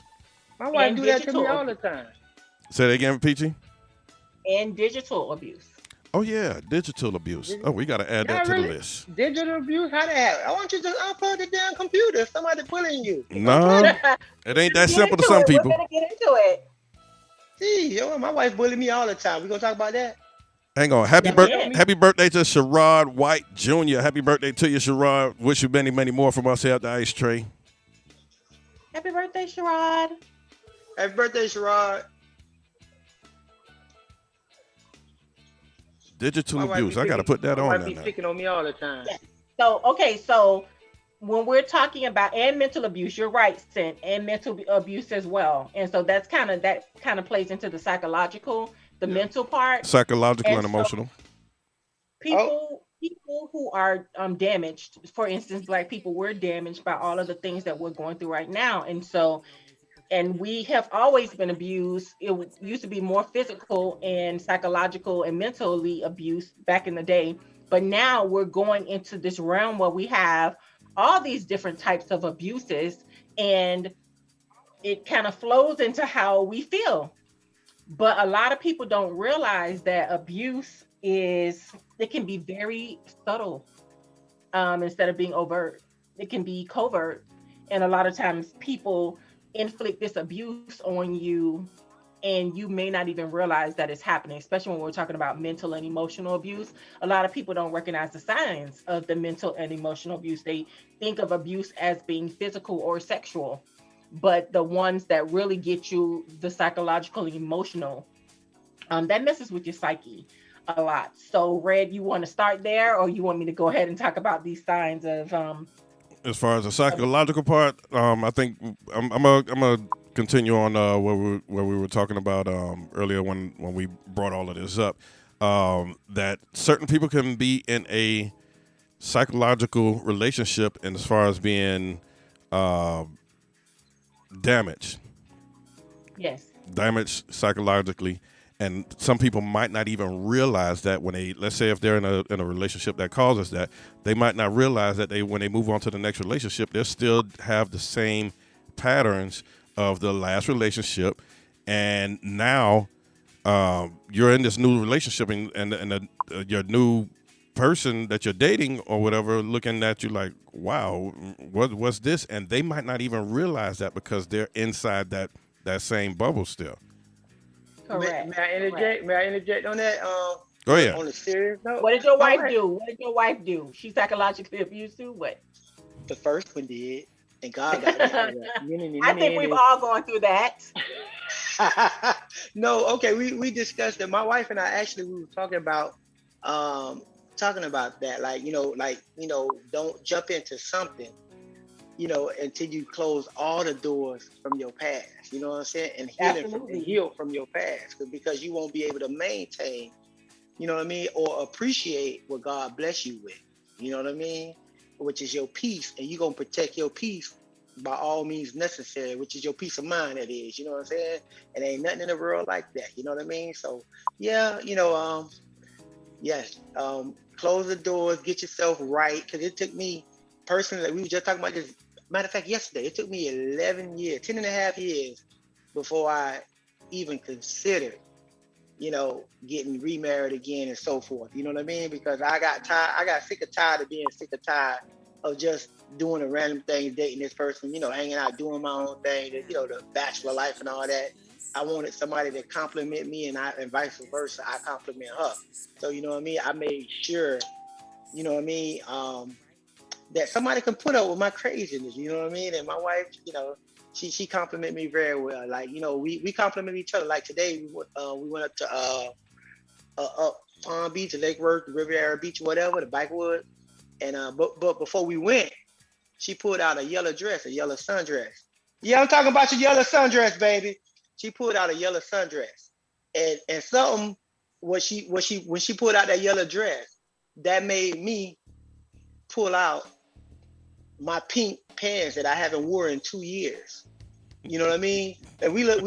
I know it ain't Easter, but we look like an Easter couple today, and everybody was looking at us like, "What the hell? This is Easter time?" You know what I mean? But we compliment each other now. You know what I'm saying? So we getting on that same wavelength. You know what I'm saying? But if I wouldn't have been prepared for it, you know what I'm saying? I think it's just best to close the door first and get your mental right. That way you're able to appreciate what you have, what God bless you with, whether it's a man or a woman. You know what I'm saying? I ain't gonna say the same sex, because I don't believe in that stuff, but that's a whole nother subject. But yeah, go back to you, Miss Peachy. My facial expressions, Pam, I know. I don't have a poker face. Nope. No, you don't. Okay, no, you don't. Okay, so Mose, you're basically telling us you got a crazy to match your crazy. Cool. So she don't match my crazy. She lame. I'm crazy. I'm ghetto. I'm trying to teach her to be ghetto, but she's so classy. I'm like, and we just opposites attract, I guess. Because she's too classy. I be trying to drag her down in the gutter. She's like, I am not going out of here. Nope. You saying too many cuss words. You said one too many cuss words for the day. I have a cuss word limit. You know what I mean? If I say too many of them. $5 in the jar every time you curse. I don't do that now. Yeah. So, Let's get back into the abuse. Make sure you close all the doors, but sometimes it doesn't even matter if you close the doors or not, because some people are narcissists, and we'll get onto that because a lot of people don't even know what a narcissist is. And it's interesting because almost everyone maybe has been around a narcissist, or maybe dated a narcissist, or has narcissistic tendencies that they don't even know they have. So let's talk about psychological abuse. So a lot of times people don't really understand what psychological abuse is and the mental abuse. So when someone is controlling like what you wear, or accusing you of getting too much attention, somebody who wants to control the time that you spend with others, somebody that wants you isolated and always just there for them, or people who gaslight you. And if people don't realize what gaslighting is trying to alter your sense of reality. So they're basically trying to make you think that you're crazy and you didn't just see what you saw, or you know somebody's lying because you see them doing what they say they're not doing. So that's kind of gaslighting. You know, a lot of times psychological abuse can be someone blaming you for them abusing you, saying that you deserved it, or you started the problem. And that also lends to emotional abuse. So emotional abuse is when people attack your sense of self-worth. A lot of times people say things, they call you names, but they play like they're joking, but they're really not. They're just trying to see how far they can go before you say enough, or if you're going to say enough. Other signs of emotional abuse are when people act jealous or possessive. They accuse you of cheating, and usually when somebody is accusing you of cheating all the time, 9 times out of 10 they might be the one doing it. They out there hunting. They out there hunting. Call it for what it is. They out there hunting. Or emotional abuse is someone is withholding affection, or they go silent on you because they're trying to punish you for something that they're angry for no reason. That's emotional abuse. Or someone who's intentionally cheating on you and not woman enough or man enough to say, I don't want to be with you. That's emotional abuse. People who lie to you all the time, that's emotional abuse. And people do it so often, you never really realize how serious it can be, right, Red? Yep. As far as the emotional abuse, I knew someone that and I say knew, they're still alive, but I just don't deal with them. But I knew someone that let me put it like this. And I know I said this comment before because my dad said it before. I know I said the comment on the ice tray before. If that person was to walk outside and said good morning, good afternoon, or good evening, everything after that you might as well consider a lie. That's just how much that person lied. And all of the time it was a lie for no reason. It wasn't that they were in trouble or anything. They just lie. I mean, they lie like a rug. Just a lie for no reason. And that's serious. And a lot of times people don't even realize that's abuse. People don't realize how many things are abused. When people say they care about you, but they are really abusing you or trying to see what they can get from you, or trying to see how much they can hurt you, trying to see how much you can take. Those are called bites. They're and Eugene, I forgot what he called them, but something bites, and they're just trying to gauge how far they can go. It's almost like they're checking your temperature. And my thing is, when people start doing that, burn them.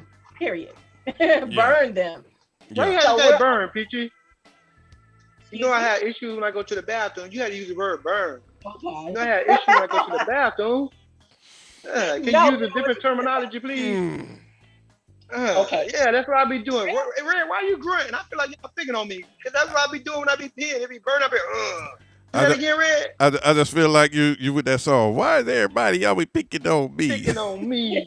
Picking on me. Y'all bullying me. Y'all bullying me right now. Y'all cyber bullying me. I'm about to unplug. All right. So let me get on. Let me get on the part with the physical abuse.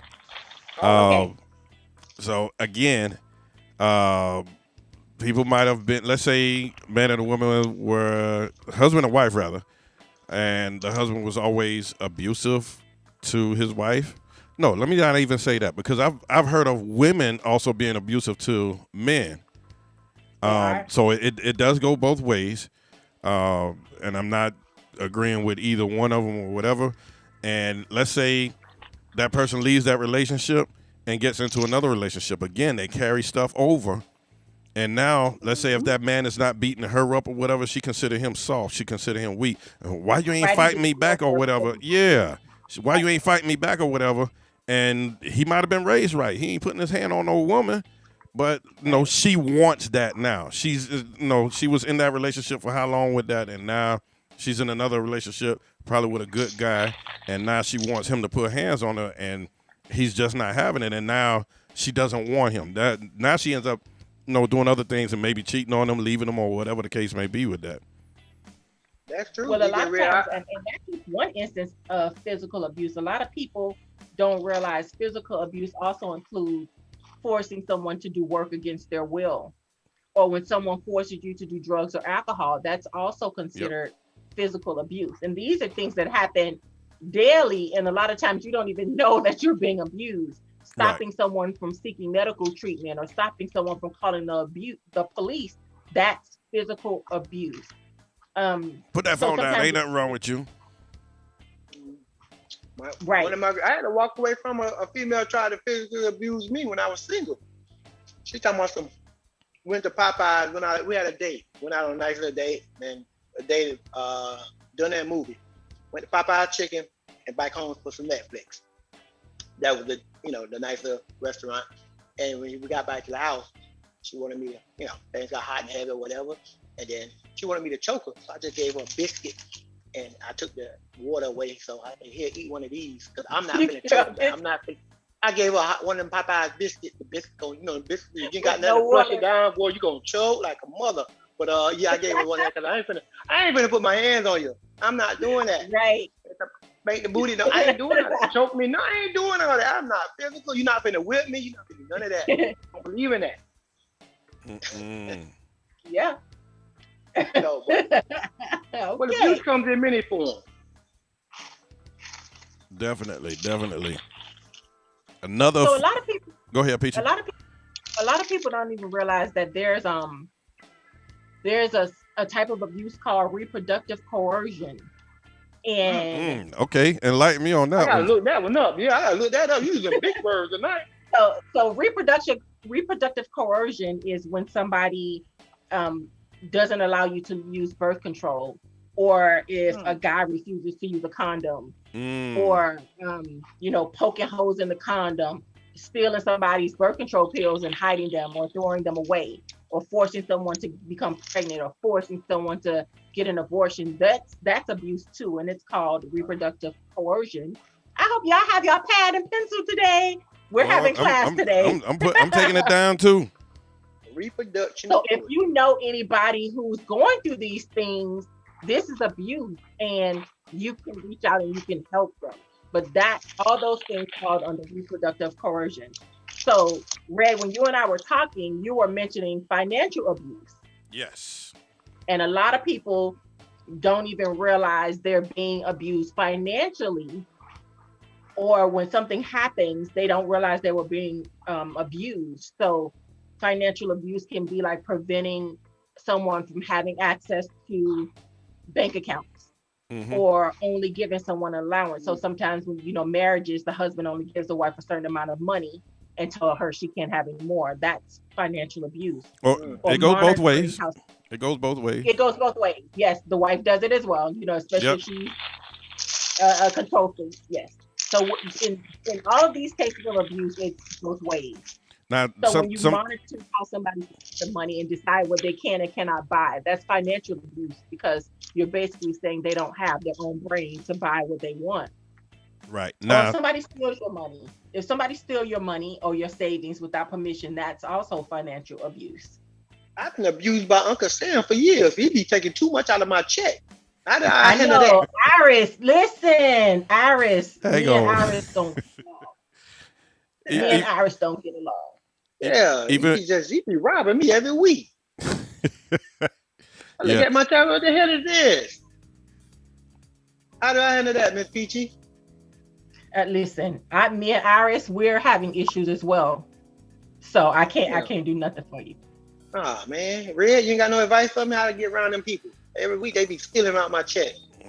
let them steal it. Most people feel that way. I'm trying to get over. Also, get over on me. Let me speak on the other financial part. Also, there's the financial abuse that Peachy just spoke about, but there's also, I guess you probably wouldn't call it abuse, but let's say if you're in a relationship and you have one that likes to save money and handles the bill or whatever, versus the other one who just blows the money all the time, then that's abuse.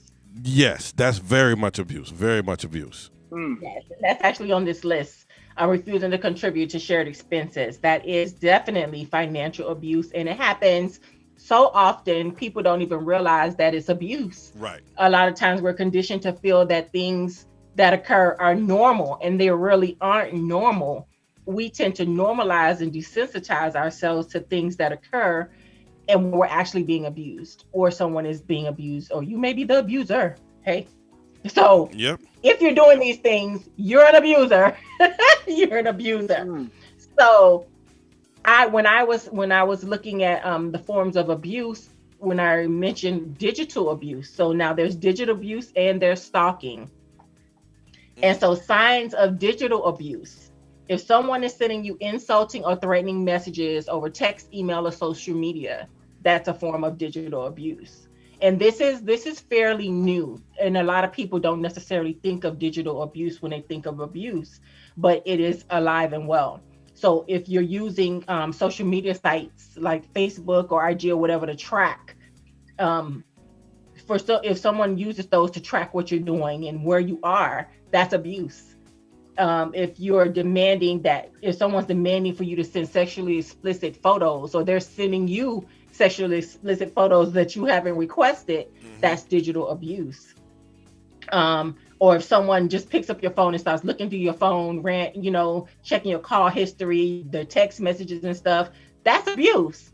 And that is very normal. People feel like they have a right, especially if they're married. So how do you handle the digital abuse? Like if somebody's stalking your Facebook page or this or that, or your Instagram, like, you know what I mean? And you could just block them. I've been a victim of that, and I'll give you a quick story, a 30-second story, real quick. My ex, she used to follow my page, and then and I'm like, who's this? Because you can't see the other person; they're not a friend of yours. They just say other. And I was like, who is this person stalking me like this? And then next thing you know, that child support check later, she be just, where my child support check at, nigga? You know what I mean? Blah, blah, blah, blah, blah. You know what I mean? You ain't gonna see your kids this week. No, where my child support check at? How can I stop that, Peachy? Well, hang on. If they withholding your kids from you seeing them, that's also abuse. That's abuse. That falls into the category. I was abused for years there. And we deal with abuse every day on a continual basis, and sometimes we don't even realize it. If someone tells you can't turn off your phone, if someone tries to penalize you or hurt you because you don't answer your phone, that's definitely digital abuse. Stacey Rad says she get digital abuse every day in her DM. Every day. Oh, yeah. Yeah. And so then, another form of abuse is stalking that people don't really talk about. But when somebody's following you, they're stalking you.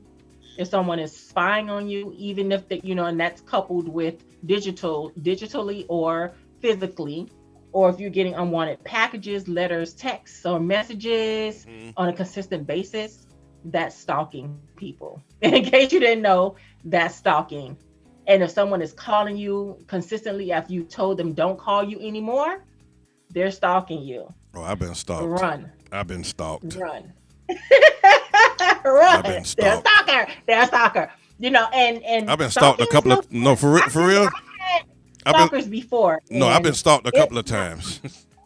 Yes, it's not fun, and it can be very depending on the level of stalking, it can be very scary.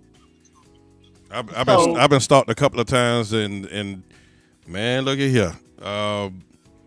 I'm talking about like call themselves in a move in my house where I was staying at. Yeah, I was gone for a little bit. I was gone. Like where did I go? What? Yeah, I went. I think Mose gave a story. I can give one too. So go ahead, give it to us. I was on the road going up to I was on the road going to go DJ up in Monticello and Quincy. Those two places one weekend. And I come back. No, before I even came back, I got a phone call and like, hey, listen, your ex did this, and that. What? Man, for the whole 48 hours, I ain't sleep not one bit. I'm coming back. On top of that, I had to deal with some other stuff. I came back there. Sure enough, they was there. I had to call the police to get this person out of my house. Wow. No, I live here. Man, look, no, you don't. You left. You moved. I helped you move. You sis. Yeah. Listen, Red. She was like, "You got that good."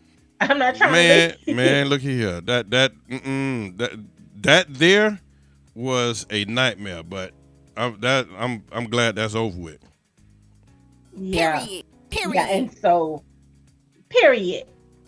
So when you go through all these types of abuse, it's not fun. Nope, And not at all. just knowing those types of abuse can help you seek out the help if you need it. Shout out to Or if Mofire. Hey, Mofire. If you're going through somebody going through those things, those are some of the signs that they're being abused and they may not even realize it. So please share with them. And so one of the biggest abuses are narcissists. And a lot of people, a lot of times you don't even know that you're around a narcissist or you're dealing with a narcissist because they are just so slick. And when I was kind of researching narcissism, I found out there are 8 different types of narcissism. That's a whole nother chapter. Let's go. Yes. So, okay.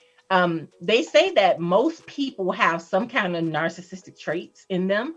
And some of that, it can be good, especially when you are your own cheerleader and nobody else is your cheerleader, but you're your own cheerleader. But most narcissists have a sense of entitlement, and they lack empathy and they have a need for control.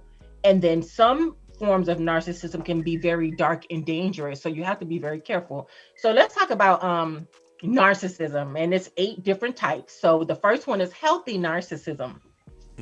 So just because somebody has narcissistic traits, remember, doesn't mean that they're a full-blown narcissist. And the full-blown narcissists are the people who have NPD and they're diagnosed as NPD. You want to run. Don't walk, run. But anyway, okay, so let me ask you a question. Would you consider, let me see how I can ask this without really putting a name on it. Our White House, the last person that occupied it, narcissist or not? Okay, there we go. And he has grandiose narcissism. So I'm going to get to that. Okay. So healthy narcissism is the ability to feel a sense of entitlement and know that you belong in certain spaces and deserve good things. But these feelings are usually in line with reality. So it's not necessarily a bad thing. It's just like you're just patting yourself on the back. It doesn't mean that you have to have somebody else do it to you. A person with healthy narcissism will feel proud of their accomplishments and want to share those accomplishments with others because it's going to make them feel good. So, if you did something great, you bought a new car or something, you're going to share with your friends and everybody's going to be happy. And that's it. That's healthy narcissism. But so the former president, he has something called grandiose narcissism. And grandiose narcissism resembles a broader understanding of what a real narcissist is. And it involves overestimating one's abilities, asserting one's dominance over others, and having a generally inflated sense of self-esteem. And as you know, these qualities are entitlement, braggadocio, and self-obsession, and they're openly displayed. So what better way to understand grandiose narcissism than our former president? So let me ask this then. Do you feel that most people are rich people, I should say, overly rich people, majority of them possibly might be narcissists?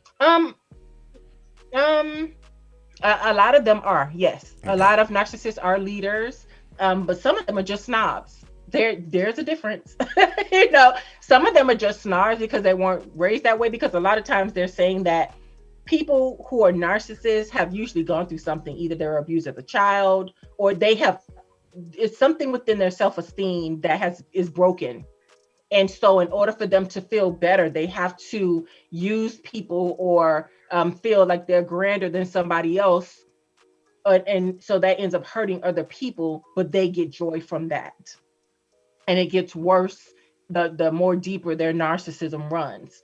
So the most common type of narcissism is covert narcissism or vulnerable narcissism. And so these people seem to be shy but they want everybody to like them.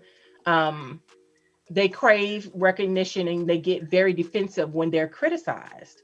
And a lot of times these people are miserable, but you'll never know it. And usually they've been hurt before. But what somebody has to realize when dealing with the person who has covert narcissism is that it's not your duty to rescue them or save them, because you need boundaries too. So a lot of times these people have been hurt. And remember that term, hurt people hurt people.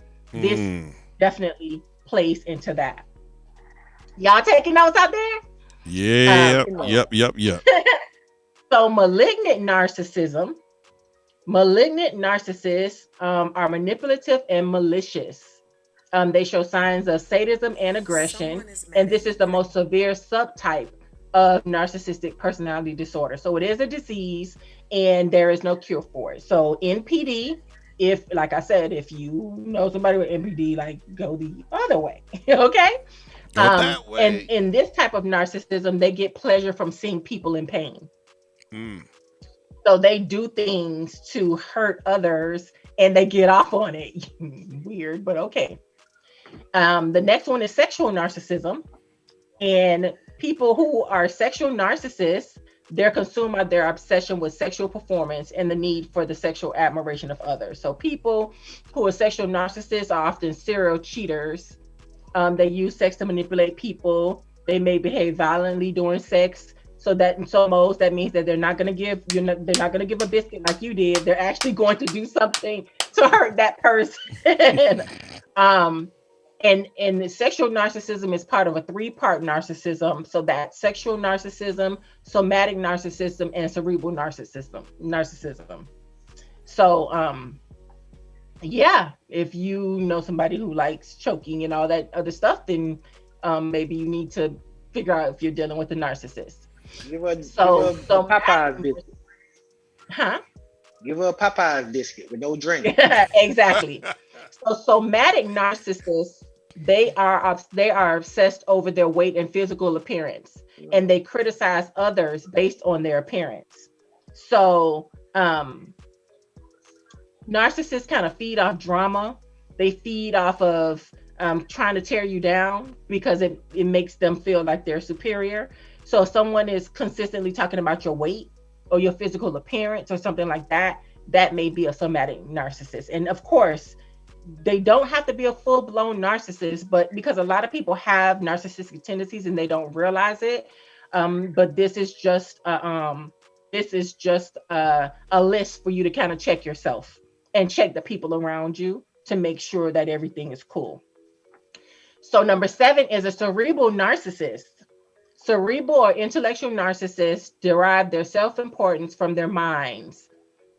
They get their supply from feeling smarter than others, more clever, and more intelligent than others. So if you're in a room with somebody and they just feel like they're always right and they just think they know more than anybody else and they have to be the center of attention, get out that room. Dealing with a cerebral narcissist. Get out of that room. I know quite a few cerebral narcissists. Get out of that room. Get out of that room. Yes. And so they believe they're smarter than others. And so they'll try to make people feel like they're not as smart as they are in an attempt to feed their own ego because they're really feeling unassured. So you're never going to win an argument with these people. The best thing to do is just be quiet and walk away. Yep. Let it go. That conversation there could take a whole lot out of your energy. Trust me. I know a couple of those. Yes, I do too. Man, look at you. And so the last one is spiritual narcissists. And what? Spiritual narcissists often use their spirituality to justify harmful behavior, and they use spiritual jargon to intimidate others. So they're saying that this particular person the narcissist needs to project an idealized version of himself or herself to escape the broken, insecure self. And so they're sensitive and spiritual. They show sensitive and spiritual actions as a way to elevate themselves above others. So if someone you know uses their spirituality as a tool to manipulate or belittle you, separate from them. And I know people like that too. You know, I think we all know people like that. Yes, Pam, the cerebral will definitely tire you out. And so a lot of times we get in relationships with narcissists and we don't even realize that we're in a relationship with narcissists. So, especially when they've been stalking. Right, when they've been stalking you. So, 11, get your paper. Get your paper, people. I'm going to give you 11 signs to let you know that you're dating or are married to a narcissist. I was rolling when I read this stuff because I was in a relationship with a narcissist, maybe 1 or 2 or 3 or 4, and I had no clue. Not the 1, 2, 3 or 4. Listen, you just think over your life and you're like, wait a minute. I think part of that is probably at the time you did not know, but then when you start researching it or whatever and you thought about it, oh damn. When I started researching this, I couldn't do anything but laugh because it was like, are you kidding me? And I started reading all this stuff and then looking at some of the articles I read, they had the actual thing the person would say. A narcissist was saying, I was like, oh my God, you go through your phone and you start looking at your text messages and you're like, oh my God, So, and we've all been there. And we all know people who have narcissistic tendencies or whatever. But when you are married to a narcissist, and I read a lot of stories when Red told me this was the topic.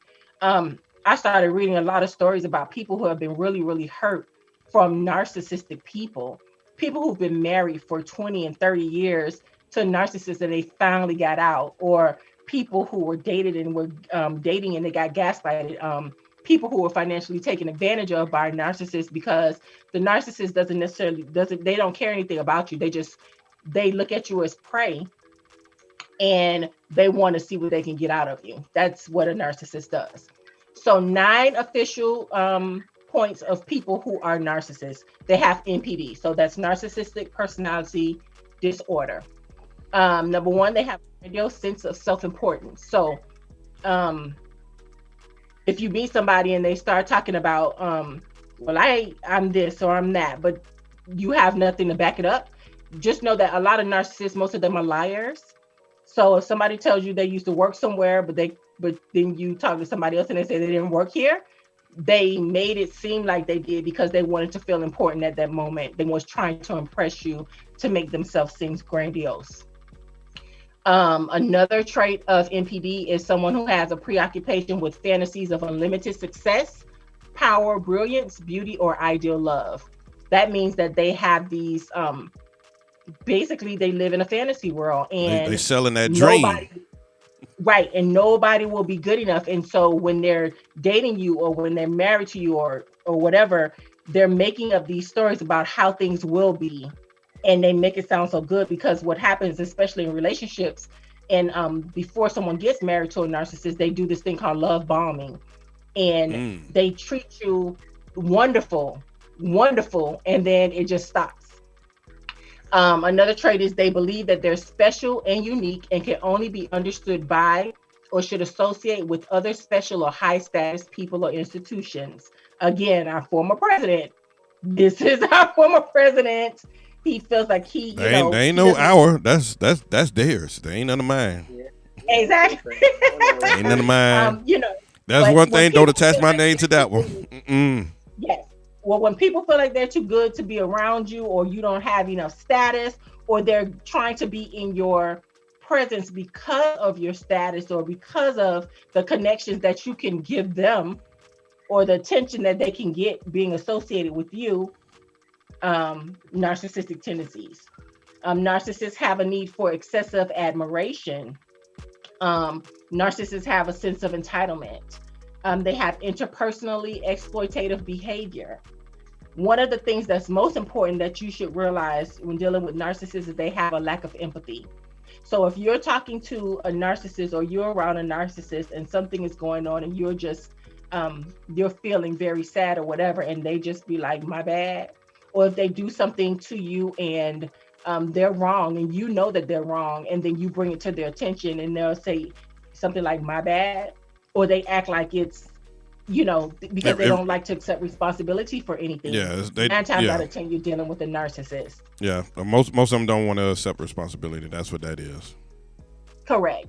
And a lot of narcissists are immature. It's just something within them that it just has not clicked yet. So narcissists also have an envy of others or belief that others are envious of them.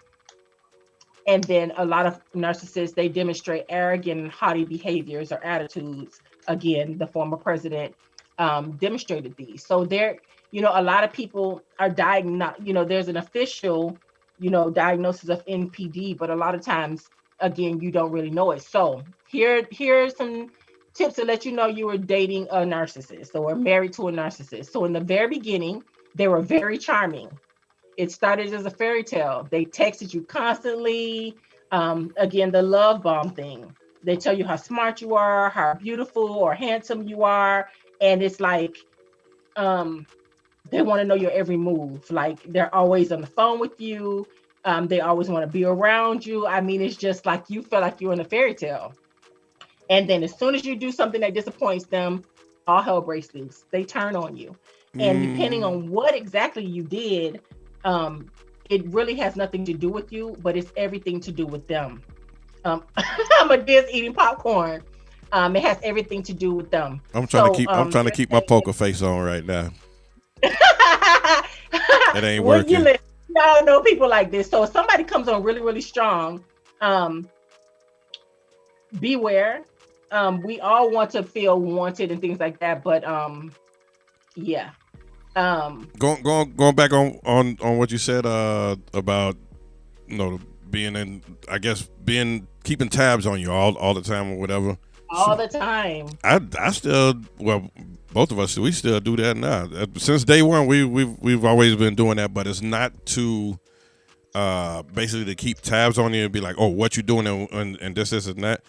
It's because of the one part mainly. It's because of the society that we live in, and in case anything happened, I know how to backtrack your steps or whatever to find out where you are, what happened. That's healthy communication. See, that's the difference. See, narcissists big difference. Don't like to communicate. Right. Narcissists, and I'll get to that, but this is love bombing. When they first meet you, they mirror your behavior. So if you're really, really happy, Pam said, but it's not invasive. So when you're happy, they're love bombing you. They want to make sure that they can hook you. Hey, they Chanel. want to do everything. Yeah, it's fake. Right. So number two, they hog the conversation talking about how great they are. So narcissists love to constantly talk about their own accomplishments and achievements with grandiose. Y'all president, not mine. Not only that, I'm listening, but I'm also thinking, I'm like, dang, it's a lot of them that I know. Yes. Ooh. Yes, and they do this because they feel better and smarter than everybody else. And it helps them create an appearance of being self-assured when they're really insecure inside. Remember, most narcissists are insecure, so they will exaggerate their accomplishments and they're going to embellish their talents in order to gain adoration. So, somebody can be a partner in a firm or whatever and not be the president, but if they meet somebody and they don't think anybody's going to find out, they'll say that they're the president just to make themselves look good. And most of the time, narcissists are so busy talking about themselves, they won't even listen to you. One of the things that narcissists do, though, they will start listening and start asking questions about you if their intention is to get what you have. If they think that you can benefit from if they can benefit from something that you have. So narcissists feed off your compliments. Narcissists may seem like they're super self-confident, but most of them lack self-esteem. So they need a lot of praise. And if you're not giving it to them, they're going to fish for it. So narcissists use other people who are typically highly empathic, to supply their sense of self-worth and make them feel powerful. But because of their low self-esteem, their egos can be slighted very easily, which increases their need for compliments. So folks who are actually self-confident, folks who if you're self-confident in yourself, you don't need anybody to compliment you to feel good about yourself. But a narcissist, they punish everybody around them for their lack of self-confidence. So a narcissist will give you a compliment like, hi, handsome, or hi, beautiful, but it's only because they need to feed off of you and they're expecting you to say it back. If you don't say it back, it's a problem. You learn everything by reading. I was like, woo! I'm listening. I was talking about narcissists. I'm listening and I'm picturing things in my head. It's just rolling one right here. I know. I'm just I was picturing like, oh my things in God. my head. I'm Now, like, if anybody has any really? question, as we're going through this, please feel free to say something, or the phone lines are open if you want to give us a narcissistic story. We're here. Yeah, and just a quick thing on the phone line. I cleared up the thing. I ain't got to press 1 no more. Please press 1. No, I ain't got to do that no more. You can just call in direct 786-763-3993. Get you on with the ice tray. Me, Peachy, and Mose. If you got a story in reference to that, we want to hear it. You can call in right now. Right now. Let me ask my wife. So does all the Miss Peachy? So does I'm pretty sure everybody possesses some type of narcissist trait.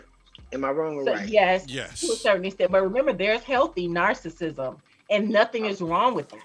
Nothing is wrong with healthy. One more second. I need to ask my wife a quick question. Hey, baby, am I a narcissist? She said no. Oh my gosh. She said no. What does that mean? She said no. You said you were going to do that. I just knew you were going to do it. See how she said it. She said no. So what does that no mean, Miss Peachy? Help me out. She said no. You're not a narcissist. All right. Oh, okay. Thank you, baby. We all possess a narcissist, baby. You did. We all possess that trait. You know that, right? Okay, so that's Mose, y'all. That's Mose, y'all. Yes, it is. Go ahead, so the ability to feel how another person is feeling is one of the hallmark characteristics of a narcissist. So narcissists lack the skill to make you feel seen, validated, understood, or accepted because they don't really grasp the concept of feelings. And that may have been because they were abused and they just shut things out or something is broken, but they don't do emotion that belongs to others. So if someone doesn't care about whether or not you had a bad day at work, or you're going through something with someone, in your parents or your sister, or whatever, or when you talk about the things that make you mad and sad and they act bored, you got yourself a narcissist. Period. Mm-hmm. Period. But honestly, Peachy, Red, I have used narcissist ways to get what I want sometimes. Like when y'all women be holding out on us, I would use that Bible on y'all. I'd be like, you my wife. You know that. I would put out that scripture. Open up. Let me get what it says it right here. Oh my God. It says it right Red, here. Get him, Red. I don't care what type of day you had. It says I will use the word on Hang on. That's a form of abuse. That's if she's withholding, that's a form of abuse. Exactly. So we're gonna put this to an end. It says right here. It is that's written. Spiritual abuse. Is written. Is what kind of abuse, Peachy? Spiritual abuse? Yes. She's going to get the word. What about her going to get the word and locking them legs up? You got to open up, baby. Don't make me use that Bible. I would tell you, oh my God. Bible up. If I open the Bible up, you better open them legs up. God watching. Okay. So, narcissists, they do not have any or many long-term friends. Mm-hmm. Most narcissists won't have any long-term real friends. And if you dig deeper into their connections, you may notice that they only have casual acquaintances, buddies they trash talk, and nemesis. So when you want to hang out with your friends because you have healthy relationships, they get mad. They might say you don't spend enough time with them, or they try and make you feel guilty for spending time with your friends, or they berate you for the types of friends that you have. So, yeah, it's one thing to be a loner, but if they don't have no friends, that's a problem. Might have to question yourself as to why you don't have no friends. That part. I know a few people like that. Narcissists pick on you consistently. At first, it seemed like it was teasing, but then it got mean, or they continuously do it all the time. So suddenly everything you do, from what you wear and eat to who you hang out with and what you watch on TV, is a problem for them. And I can really relate to this because I dated somebody like that. So they sometimes they hit you with hurtful one-liners. They make jokes that are not quite funny, but again, they're trying to check your temperature to see how much you can take, because their goal is to basically lower your self-esteem so they can feel better about themselves, because it makes them feel powerful. So the goal is when somebody does that to you or a narcissist does that to you, they're looking for a reaction to you. They're looking for a reaction from you. So the best thing to do is just don't say nothing and look at them like they're stupid. And that will it will piss them off. But especially when they come with them one-liners and bust out laughing, stop laughing at them for a minute and see what happened. Right. So you want to just ignore them. Usually what they cracking a joke about is really how they feel about you. Correct. And a lot of times people don't even realize that. And a lot of times people project. They'll say something like, I don't hate you, but you haven't done anything. So that means that they don't want you to hate them. But they can't say that because they feel too much good about themselves. They feel grandiose. So they won't admit that they don't want you to hate them, but they're really saying, I don't want you to hate me, but they're saying, I don't hate you. I hope that makes sense for everybody. Made plenty of sense. I'm trying to keep this poker face, right? So, narcissists also gaslight you. So remember, I was talking about gaslighting. So gaslighting is a form of manipulation and emotional abuse. Narcissists may tell blatant lies. They falsely accuse others. They spin the truth and ultimately distort your reality. So signs of gaslighting, in case you need some examples of gaslighting. You no longer feel like the person you used to be. You feel more anxious and less confident than you used to be, which means that they've kind of put you off kilter. You often wonder if you're being too sensitive. You start feeling like everything you do is wrong. You always think it's your fault when things go wrong, and you're starting to apologize often. You always have a sense that something's wrong, but you aren't able to identify exactly what it is. That's when somebody's really gaslighting you. You often question whether your response to the person is appropriate. And then you start making excuses for that person. Even though you know they're wrong, you're making excuses for them, and you shouldn't. Because narcissists gaslight off of feeling superior. They thrive off being worshipped, and they use manipulation tactics to do that. My dear says she's running out of paper. Okay. So remember, this was for people who, in relationships or marriages with narcissists. But if you're in a relationship with a narcissist, they dance around defining the relationship. So there are thousands of reasons why somebody might not want to put a label on your relationship when you're first dating or whatever. But if they exhibit some symptoms on this list, it's most likely a red flag. So remember, I told you at the beginning, they love bomb you and everything is great. Then all of a sudden, all hell breaks loose. Some narcissists expect you to treat them like they're your partner so they can reap the intimate, emotional, and sexual benefits while also keeping an eye out for prospects who they deem superior. Sometimes they may look at other people in front of you or in front of your friends. And then if you start speaking up and talking about their disrespect, they're going to blame you for causing a fuss, or they might call you crazy, or they might use that as an excuse to not further commit to you.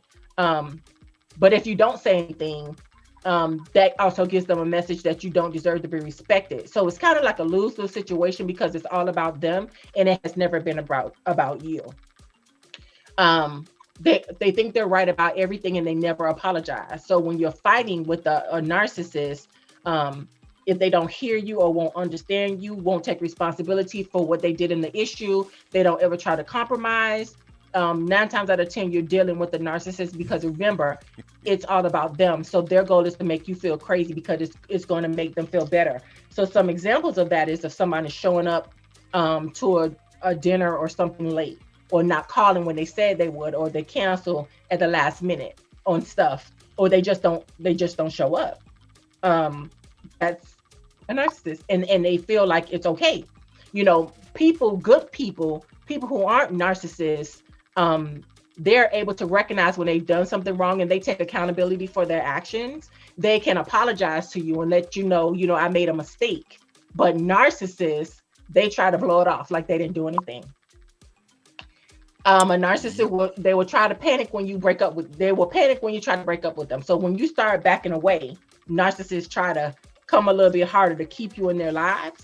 They may start the love bomb thing again and try and say all the right things, but don't fall for it because Chanel says she's getting enough. Sis, I feel you. See.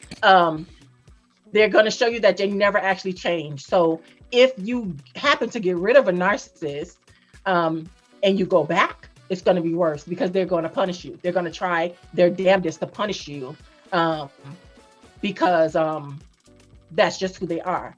And then when you show them that you're really done, they start lashing out at you. So if you're really telling them like deuces, or you just go quiet or whatever, they really lose their minds because you are not supposed to do that.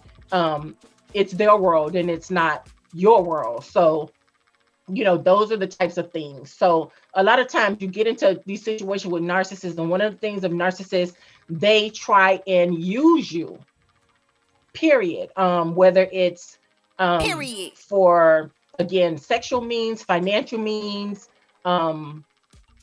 it's just crazy how these people are, I'm looking at something. They just go through all these different things. Because they have feelings of inadequacy, especially people with covert narcissism, and that's the most common one. Their feelings of inadequacy can trigger shame and anger, and they start projecting onto you. They're usually envious. They hold grudges. They want to be around people who can help them get to another level. Yeah. They want to be your friend because of what you have, not because of they really want to be your friend.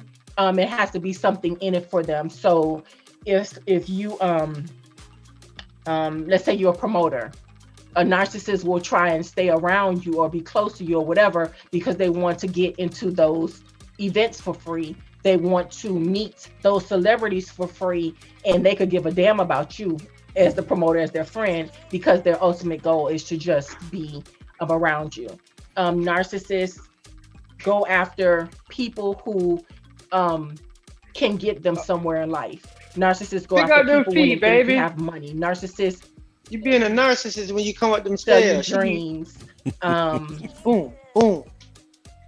I'm sorry, Peachy. My wife was coming up the stairs making all that darn noise. Every time I tell her to pick up her piece, she don't never listen to me. So boom, boom, boom, boom, boom. I hear every step. Isn't that narcissist behavior? No, she just trying to sing to you every step I take. Say every breath I make. That's what you doing, baby. You singing that song to me when you walk up the stairs. Oh, go ahead. I'm sorry. Narcissists tend to once you tell a narcissist that you care about them or whatever, that's when everything goes, because they feel like they have you, and then basically they have a need for supply. That's what all the articles say, supply. So they already have other people lined up, and they'll just, once they feel like they got you, they just go start cheating or whatever, because they're looking for something better. It's almost like a drug addict. When you get that first hit, it's amazing, and then you consistently looking for that hit over and over and over again. Yeah, you try to get that hit, and you never get that hit, and you just constantly keep trying. Right, and most narcissists, they cannot have healthy relationships. Most narcissists, they have a string of failed relationships because they their goal is not to I'm looking at the comments in the and I am just Medea says she wants a refund on all her exes. I see. Chanel says she's getting an F. So y'all remember, they're tripping. Y'all can call in. Y'all can call in. 786-763-3993. So everybody's susceptible. I dated a narcissist, and I didn't even really know I was dating a narcissist. And the love bomb thing is so true. And one of the things narcissists do, one of the lies, because I was looking at some of the stuff that they say and some of the things they do, and one of the things a narcissist does when they're love bombing you, they text you, "I miss you" a lot, or they'll say, "I miss you" on the phone, and they consistently call you and text you all day. A good night, Chanel. Good night. And unfortunately, you go through this cycle, and everyone is different, and narcissists tend to get better at what they're doing each time. So the higher levels of people that they go to, you know, if you're dealing with somebody who's on a more sophisticated level than what you usually deal with, you have to do things different. And narcissists usually mirror the behavior when they're love bombing you. So they'll ask you all these questions to know about you. And when one thing narcissists can't stand is they don't have enough narcissistic supply. They don't like when people don't believe that they're an authority of what they are. They can't stand you being happy. So if you stop dealing with the narcissist and you're happy and it shows, they are pissed the hell off. They don't like the fact that you are successful because their goal is to bring you down to their level. Yep. They hate boundaries. They hate being told what to do, and they really hate being questioned.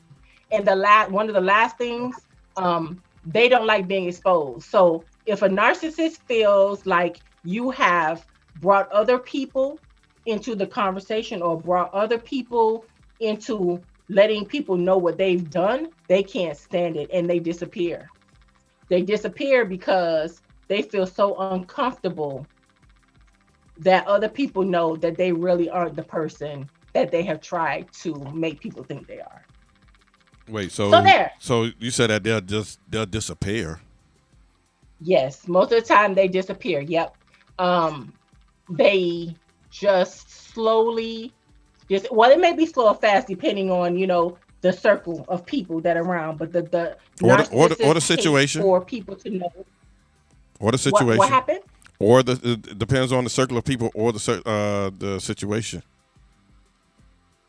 Yes, it depends on the circle of people or the situation. If someone is dealing with a narcissist, okay, if you're dealing with a narcissist and you go completely cold, because narcissists try and keep you, you know, kind of string you along or whatever.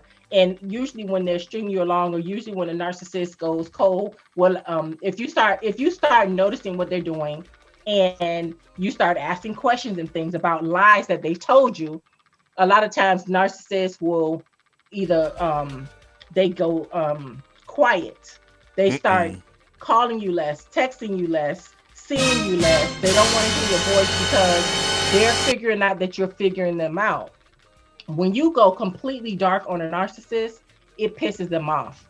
But they'll let you go because 9 times out of 10, they've already put somebody else in the place already. So narcissists will cheat. Medea said they need space. What happened? Medea said they need space. Yeah.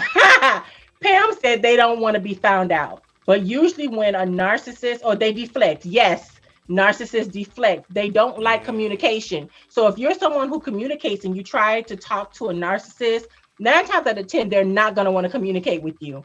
But if they feel like they can still get something out of you, they're going to play like, and when I say play, I mean play. They're going to play like or act like they're really communicating with you when really that's not what they're doing because they really don't give a damn. So we could talk about my narcissist story. So I was saying, you know, I dated a narcissist and the love bombing thing and all that thing or whatever. And so narcissists create these dreams and they mirror you. So if, you know, Eugene Clapp told me I was a kingmaker. And so I pour into people. I believe in people and I want the best for people. And I was in a situation with somebody and basically they just mirrored everything that I said and I didn't realize it.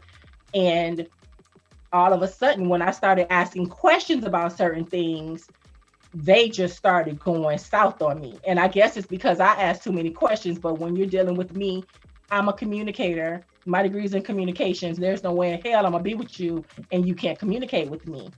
And come to find out that the person basically was trying to use me for what I had, use me for what they thought I had, use me to get to a better place, trick off my money or whatever, just in different ways try to use me. And I just went cold. I just went dark. And because of some of the circles that I'm in and some of the circles that the person knows that I'm in or whatever, the person has kind of disappeared because I guess they realized, maybe they're feeling like other people know what happened, But I got the love bombing, and I got the I miss you, and I got the you're perfect for me. But then I also got the this is too good to be true. So like setting that thing up, like it was yes, I'm a nurturer. So it's almost like they were setting up from the beginning. So on one hand, they were like, oh, I want you so much. And then on the other end, it was like, but I don't believe this. But no, this is too good to be true. Oh, I'm waiting for the spell to end. And those things all came to a head because, again, I asked questions. If I had done the research, if Red had brought this topic up a while ago or whatever, then I would have known that I was dealing with a narcissist. The thing is, thank God, I had this written down for a long time, and I just didn't. A lot of the topics that I'm just pulling out, stuff that I had already written down. Okay, fine. I want to do a show on this. I want to do a show on that. And part of that was the abuse, and that's how we came to the narcissist part. And I got more shows to run. I know you do. And I'm a child of God. So thankfully for me, it wasn't as bad as it could have been. And one of the last conversations I had with the person was, I don't know what God is protecting me from, but amen. And I meant that. And, when you touch a child of God, there's just certain times God gonna be like, nope. So, yes. So when you're dealing with narcissists, you have to think in terms of cake and cornbread, narcissists. See, now you got me hungry again. Now. And consider yourself cake. Now you got me hungry again. Cornbread and cake, two totally different things. Have anyone ever had it? Speaking of cornbread, anyone ever had any fried cornbread? What? Yeah, yes, cook it on the stove. Yes. How you fry cornbread? Ain't that greasy? Man, you put it on the stove, and instead of doing it in the oven, you cook it on the stove. You did that before, baby? You had fried cornbread? Yes, you do. And what about when you put corn in it? Oh yeah. That part. Oh yeah. That part. Mm-hmm. That part. So let's hear your story, Red. I mean, because my story, it's a happy ending for me. Narcissists can't stand to see you thriving and happy and prospering and all that stuff. And look, so I feel like everything that we go through in life is a lesson, and we go through that lesson, and some people might be like, "Oh God, why you let me go through this?" Well, why not you? Sometimes people. Wait, one more thing. Mm-hmm. A narcissist will try and talk bad about you to people that know you. Remember that, people. Because you're dealing with a narcissist, and they know people that know you, and they try to get to know people that know you because they're going to try and talk bad about you. They're going to spread lies about you, and they're going to say a lot of things about you that will not be true. So take that for what it will be. Carry on. Shoot, I can't even tell my story now. Yes, you can. Tell it, Red. I can't tell no story now. You know what? I be honest with you. I done left all of my old stories alone. I'm living a better life now. I'm gonna put it like that. I'm living a better life now, and that's just that. I'm there for her. She there for me. And the same things I did back when we first met, I'm still doing it now. Grab her, just tongue kiss in her mouth. Just at random. Yeah. Well, Pam said, so true, Peachy, tell it. Well, and that's it. Because I'm very transparent.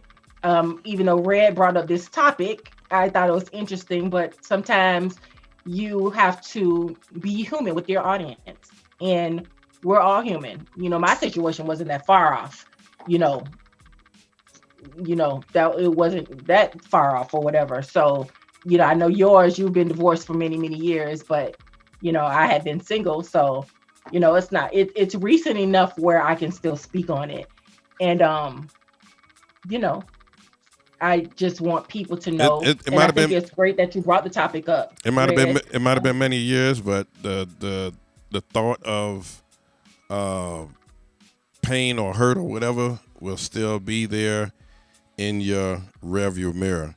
And that's why God put it in the rearview mirror so you don't have to look at it so much. He got my wife from the windshield. Yeah.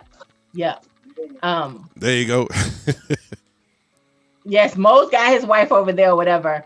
But our audience, everybody, we all have narcissistic tendencies. People don't think that you don't. Everybody has some kind of narcissistic tendency, but just check yourself. Check yourself and check your circle. Check when someone new comes in your circle. Or tries to come into your circle, tries to infiltrate your circle. You have to protect yourself at all costs.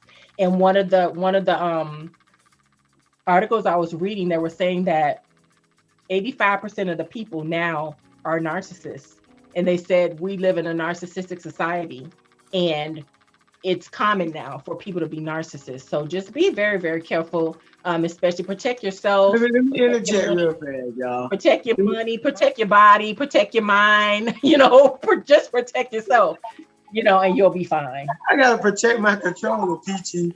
Why is she trying to steal my controller? She gonna get over on the couch over there and stick her hand out. She's being a narcissist to me right now. She's bullying me. No, that's abuse. That's remote control abuse. That's remote control. Emotional abuse. Taking the remote control.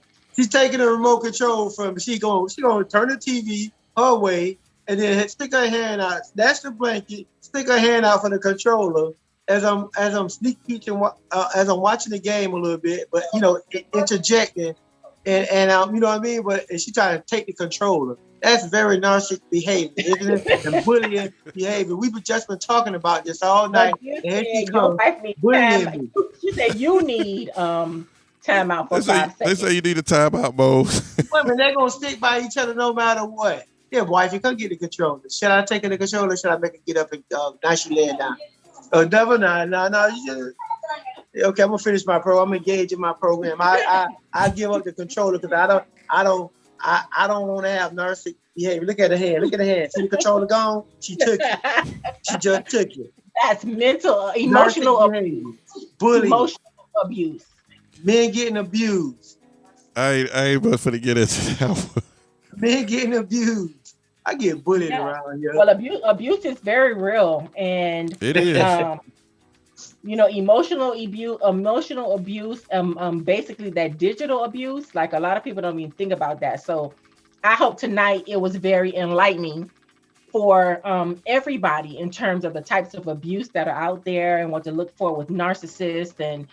How to do a check on ourselves because the times we live in are so precarious. You just have to be aware. People are not what they seem.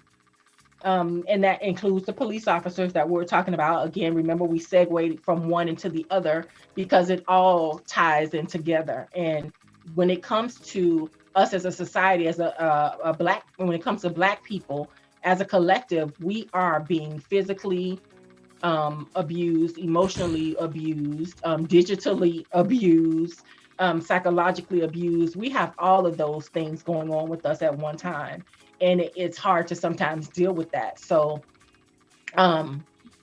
soon, hopefully, we're going to have a psychologist here to actually kind of talk to us about how coping strategies and how we could better deal with these things as a people, those types of abuse. Coming soon.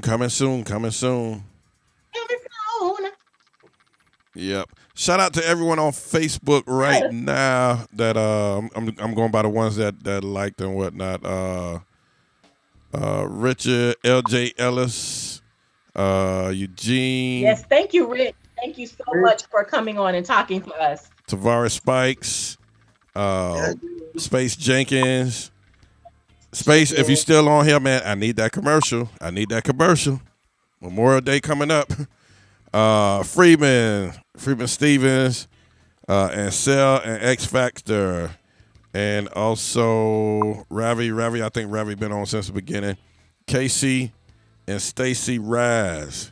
Stacy Raz still commenting and on Facebook, and then on Twitch. I know we have Fabaz, Badia, Pam, Sent. I'm trying to see who else on here that's been commenting. Chanel Vibes. She got on. She was on for a little bit. Yes, she said. Yep, I know she She be heard busy. everything. She did Yeah, that off. yeah, she be busy. And then we got Mixcloud. They just lurking. The back room. They just lurking. It's The cool though. It's upper cool though. room. It's just cool though. That's why I leave it on. I want to share information with everybody, even if they don't want to comment. That's cool.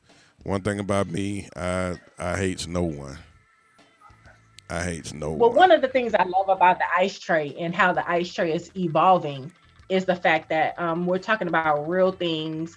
Of course, injecting humor in it. Thank you, Mose.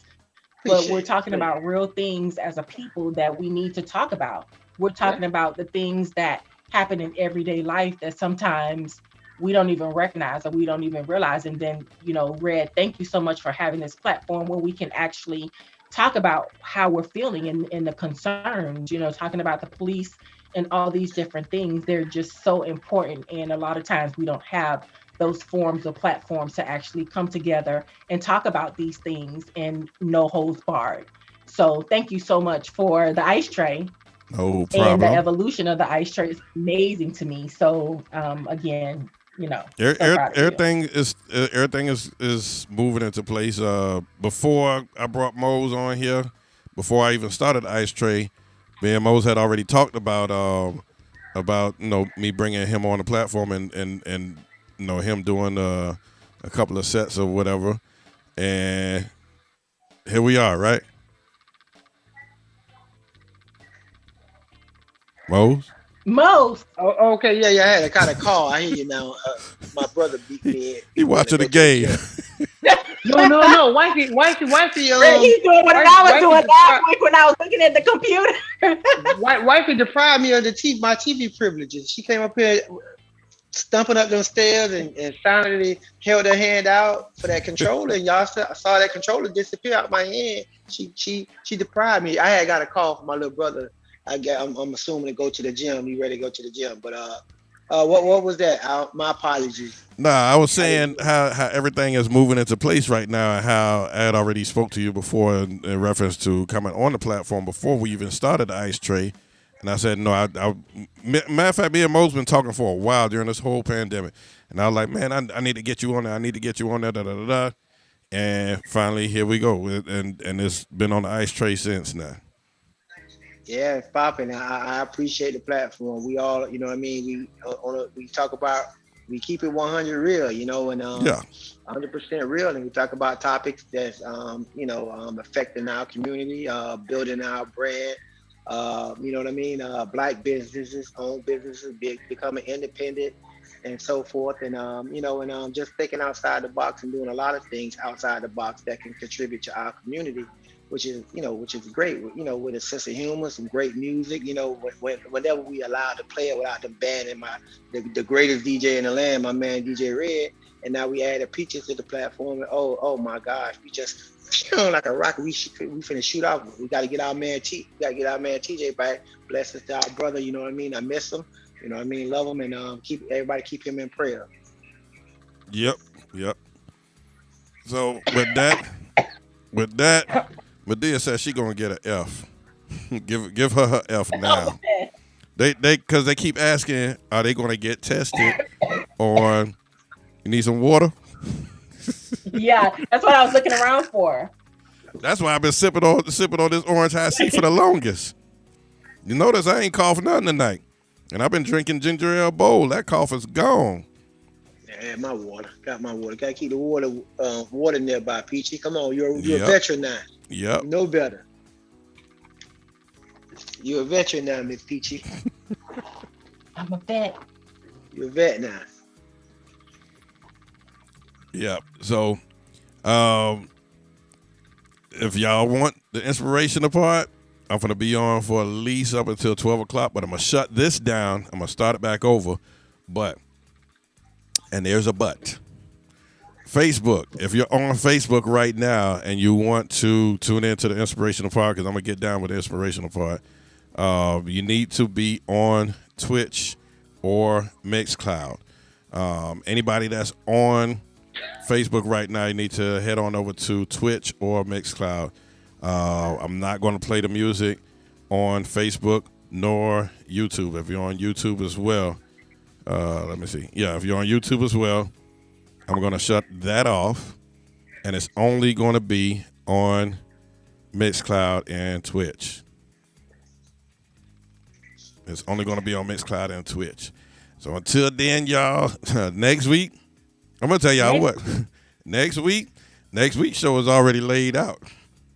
That's how far we planning stuff now. So every now and then I hit Peachy up. Hey, Peachy, what you got on this? What you got on that?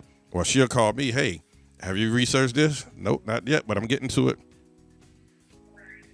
But yes, and we have a surprise. We may be in one location next week. Maybe. Okay. Yep. And Mose, I'm going back to your favorite spot again this weekend. Oh, my ballroom? Yep, I'm going back there again. Okay. I'm you want to hire me for a wedding crashing? Me and my wife, we can come do some wedding crashing stuff.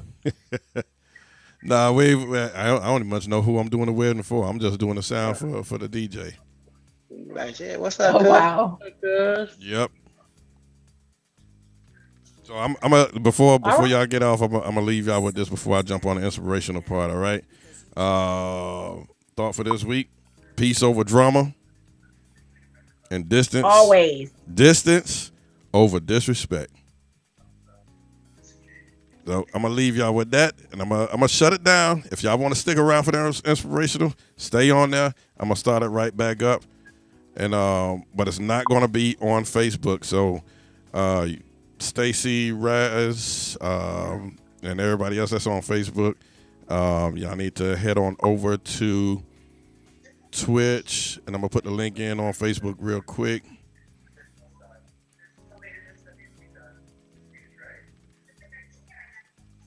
They go to link for Twitch right now, and then y'all can click on that link there, copy and paste that link. I'm getting ready to shut off, and then stop this live stream, and then it's just going to be on Mixcloud and Twitch.